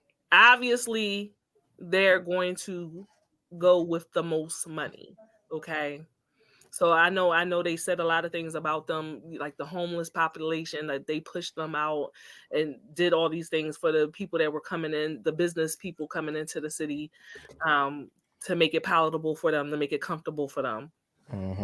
By 1998, the assaults, the attacks, the environment for women, it just was not a good situation at all. And, this is when I started to finally hear things about Freaknik, even though I still wasn't old enough to go. But this is when I'm hearing things about how Freaknik is, and nothing about it was appealing. They highlighted a woman named Stacey Lloyd, and she was a Morris Brown alumni. She shared her story of being assaulted during Freaknik. She was attempting to go to one destination, and she and her friend were forced to take another route due to the police implemented roadblocks.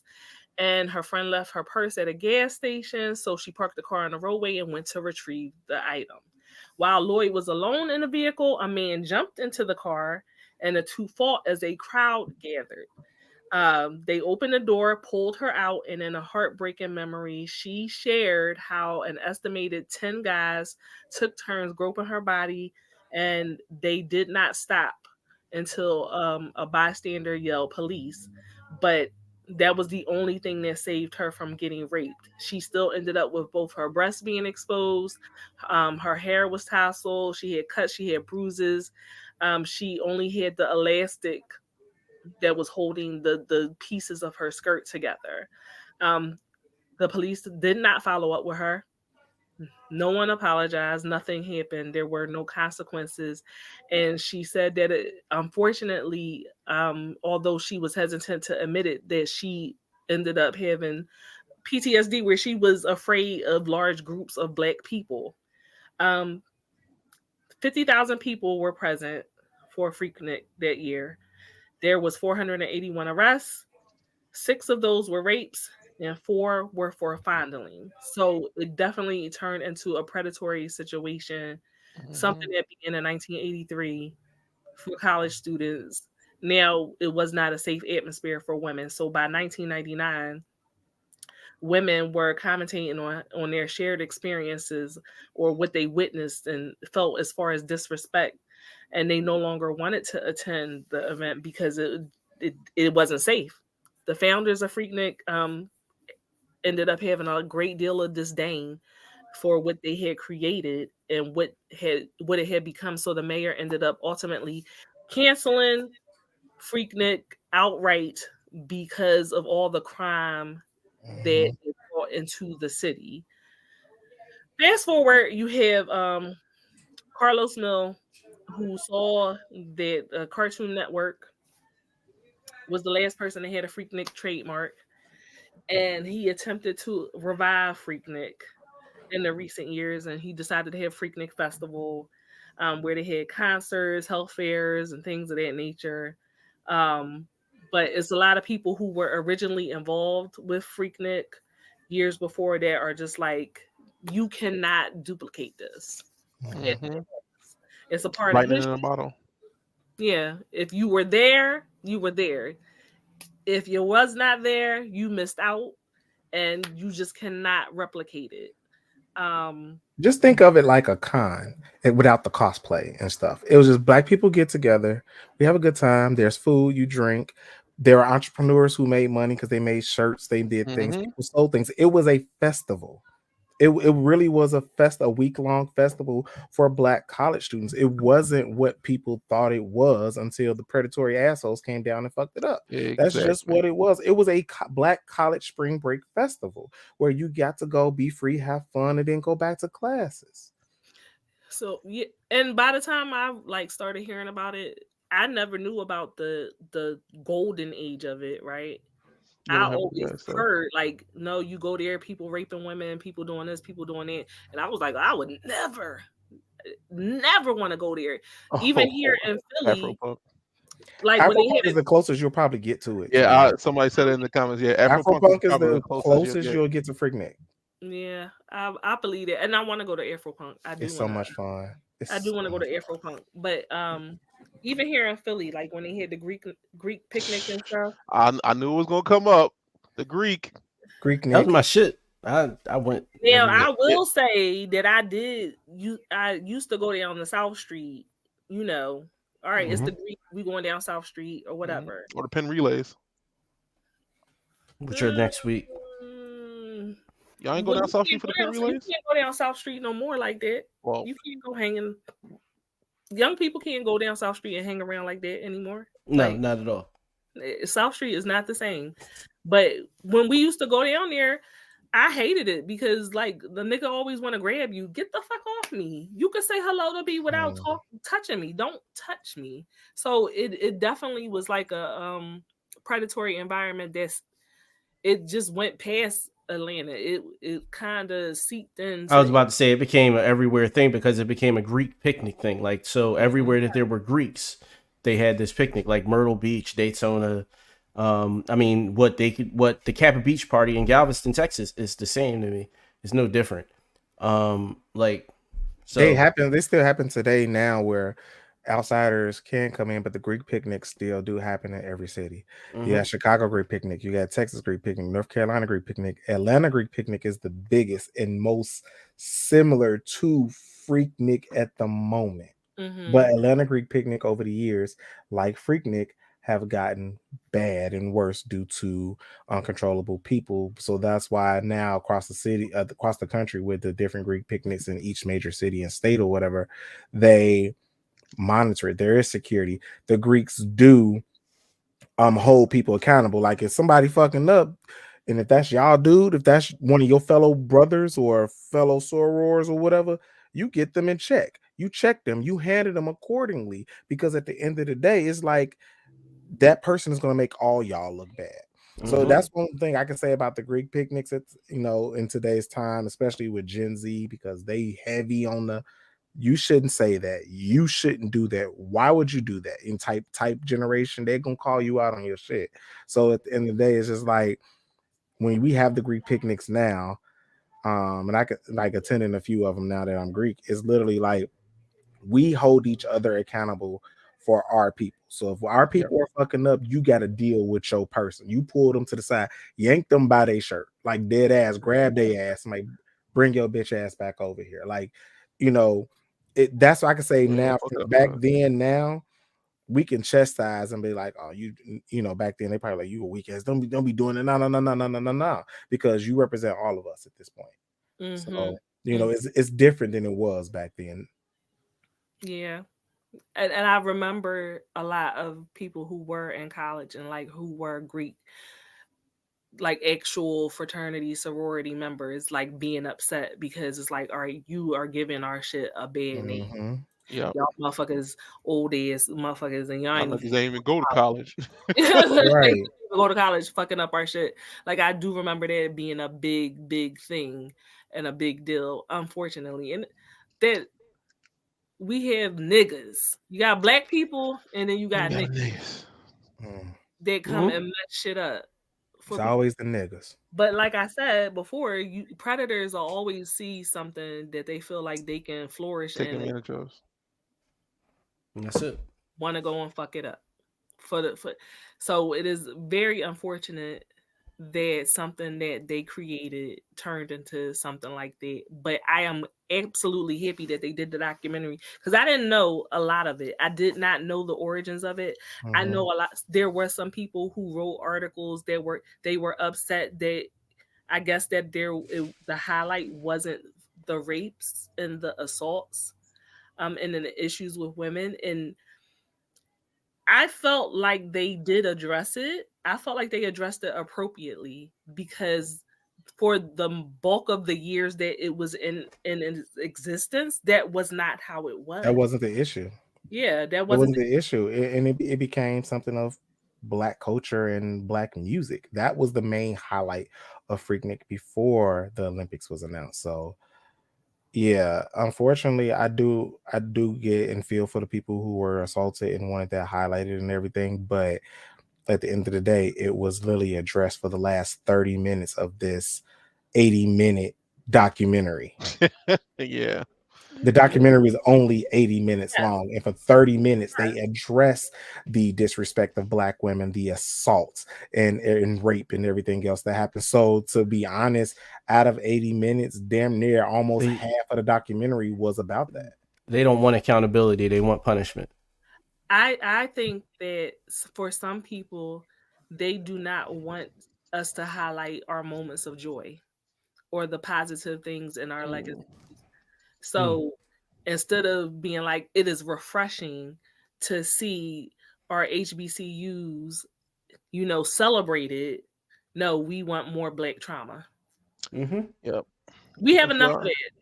We got more than enough. We We got have enough to last too us for to the end of time, We have but they too much still want to bring it trauma. up. Because like we can talk about a situation where the Black doctor who applied to Emory University in Atlanta and they rejected him because they didn't accept admissions of people of the Negro race. And for more than 60 years, he never got an apology. And when he retired in 2007, I believe, who delivered over 7,000 babies because he was a OB-GYN. And in 2017, I believe Emory finally issued this man an apology about not accepting him because of his race and everything. And he went his whole career living with being rejected from medical school because he was Black. So he ended up coming up here to Chicago to go to Loyola. And I applaud him for not letting that deter him from wanting to become a doctor. But at the end of the day, when people like to address race and issue, it's like, that was a long time ago, bitch. That was less than 100 years ago. So let's not even do that.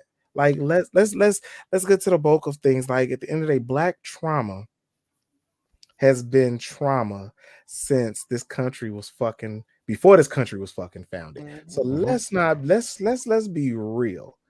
Out of every race in this country, we are the bottom of the barrel. We are the most ostracized. We are the most talked about, the most ridiculed, the most negatively represented in the media.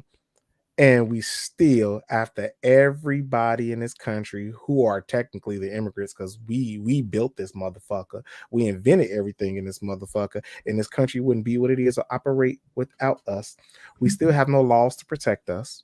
He coming for your crown, Dr. Boomar. And He's been coming for weeks. And we still ain't got no fucking reparations. And we still can't get shit for free. We still get taxed the most. We still get the most interest on fucking homeowners loans. We still get denied homeowners loans from certain banks and shit. We still can't move around accordingly without being looked at as if we finna commit a fucking crime. Yet every day at work, as a young Black dude with fucking locks in a position I am, I gotta make white people respect me and be like, hey. Remember, you need my signature. I don't need yours. Okay. You got to do what I say. So at the end of the day, no matter what we do, we got to work twice as hard or to get half of what everybody else fucking got. And it's fucking unfair. But at the end of the day, we wear that fucking mask, we bite the bullet, and we live our lives because we don't want any trouble. That's right. BK Luther King. I'll take that. When the mayor of he'll be Bumar. I'll be Luther King, you know. When I want to be Malcolm X though. I want to beat some ass. I'm serious. I know I'm Malcolm X. Like I get it. You are. I definitely Siren X. All right. Siren X. Listen, when they called the mayor of Baltimore a diversity hire because he was the first person on scene, and he just all he had was a jacket on, and he was making sure them people was good. Yo, the people of Baltimore was like, leave our mayor the fuck alone, because he was out there making sure we're good, and he's out there making sure that the families of those people are good, and he's been making sure we've been good since 2020. He's been the best mayor we've ever had, and y'all want to come call him a fucking diversity hire because he got a fro and he wearing a cool jacket. Like, fuck out of here. They got rid of DEI in some states, but DEI is the new N word. Let's just put it like that. Seriously. That's what they was calling him. They was calling this man a nigga. But at the end of the day, this is the nigga that y'all elected. So shut the fuck up. Shut the fuck up. Here. And on that note, And on that note, I'm clipping that. They coming to get me. You done told them I was Siren X, and here they come. Coming to get me. They said, unicorns has gone wild for real. Siren X is the name of an adult video. I think it could be. Hey, let me find out you got you a whole franchise out here. Listen, if that's the case, then I need to hear more money because I'm just saying. Thank y'all so much. I don't know, somebody on a run. Thank y'all so much for being here with us this evening. We talked about a lot of heavy things, but a few light things too. Nostalgia is a beautiful thing. Black people are beautiful. As King of My World said, we are the most hated, but the most copied. 100% all the time. Worldwide. Let's just from our music to our hair to our fashions, just our way of being, the way we walk in our vernacular, the way we can never be serious about nothing. Everybody trying to be us. Everybody want to be a nigga, so it's time to be a nigga. Exactly. Hopefully y'all enjoyed what we brought to you this evening.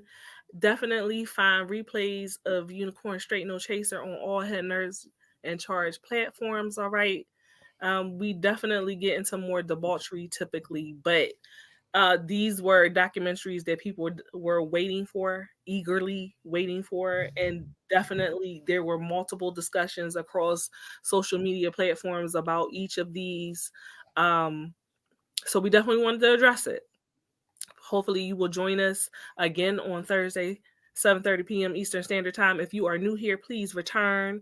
And if you want to see something scandalous, a little nasty, whatever, the replays on Facebook and on YouTube. Okay, so or you can just go to my OnlyFans. I'm joking. Not the OnlyFans drop. Well, since you brought that up, before we leave, we're gonna let everyone know where we can find you at BK Luther King.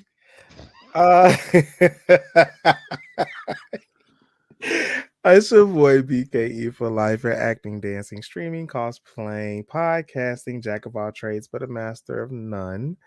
Who recently has a new title. I am now a Capcom creator. So that's new one. Thank you.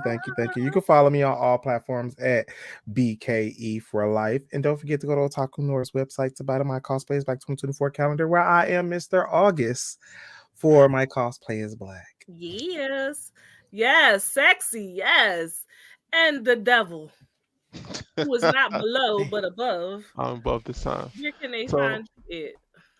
It's your boy Digital Devil, aka your not so friendly neighborhood tech guy, aka King Blackstar, aka come get these digital hands and feet, because I have been beating ass in Tekken 8 and it has been so much fun. I think so. I'm also playing Helldivers, and that game is that game is hilarious. The amount of stuff that I get into just playing that game is so fun. But hit me up, Digital Devil, on not only Instagram but also on TikTok. I'm going to be loading some of my gaming footage up. I'm just trying to get it all compiled and together and stuff like that. So hit me up. In other words, he's procrastinating. Yeah. And of course, we have Dr. Boomar.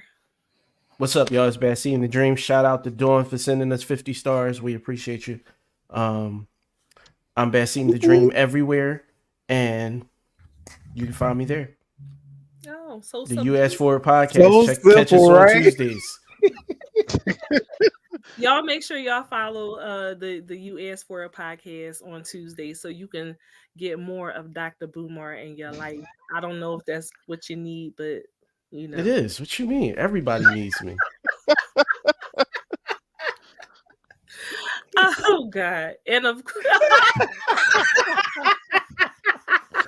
he dropped it. Oh God! And of course, I am Ed Siren by Night on all platforms. I am Ed Siren by Night on IG. I'm Ed Siren by Night on Facebook, On TikTok, I am at Siren_by_night. Make sure you are following me on Instagram because the busy season for the HNIC network is coming up. So we will be at cons. We will be having events. They will be working me and not paying me enough. But definitely, like I said, you want to follow me on IG so that you do not miss out on any of the events that we have planned. Get your tickets for BlurCon and make sure you come through and to our kickback.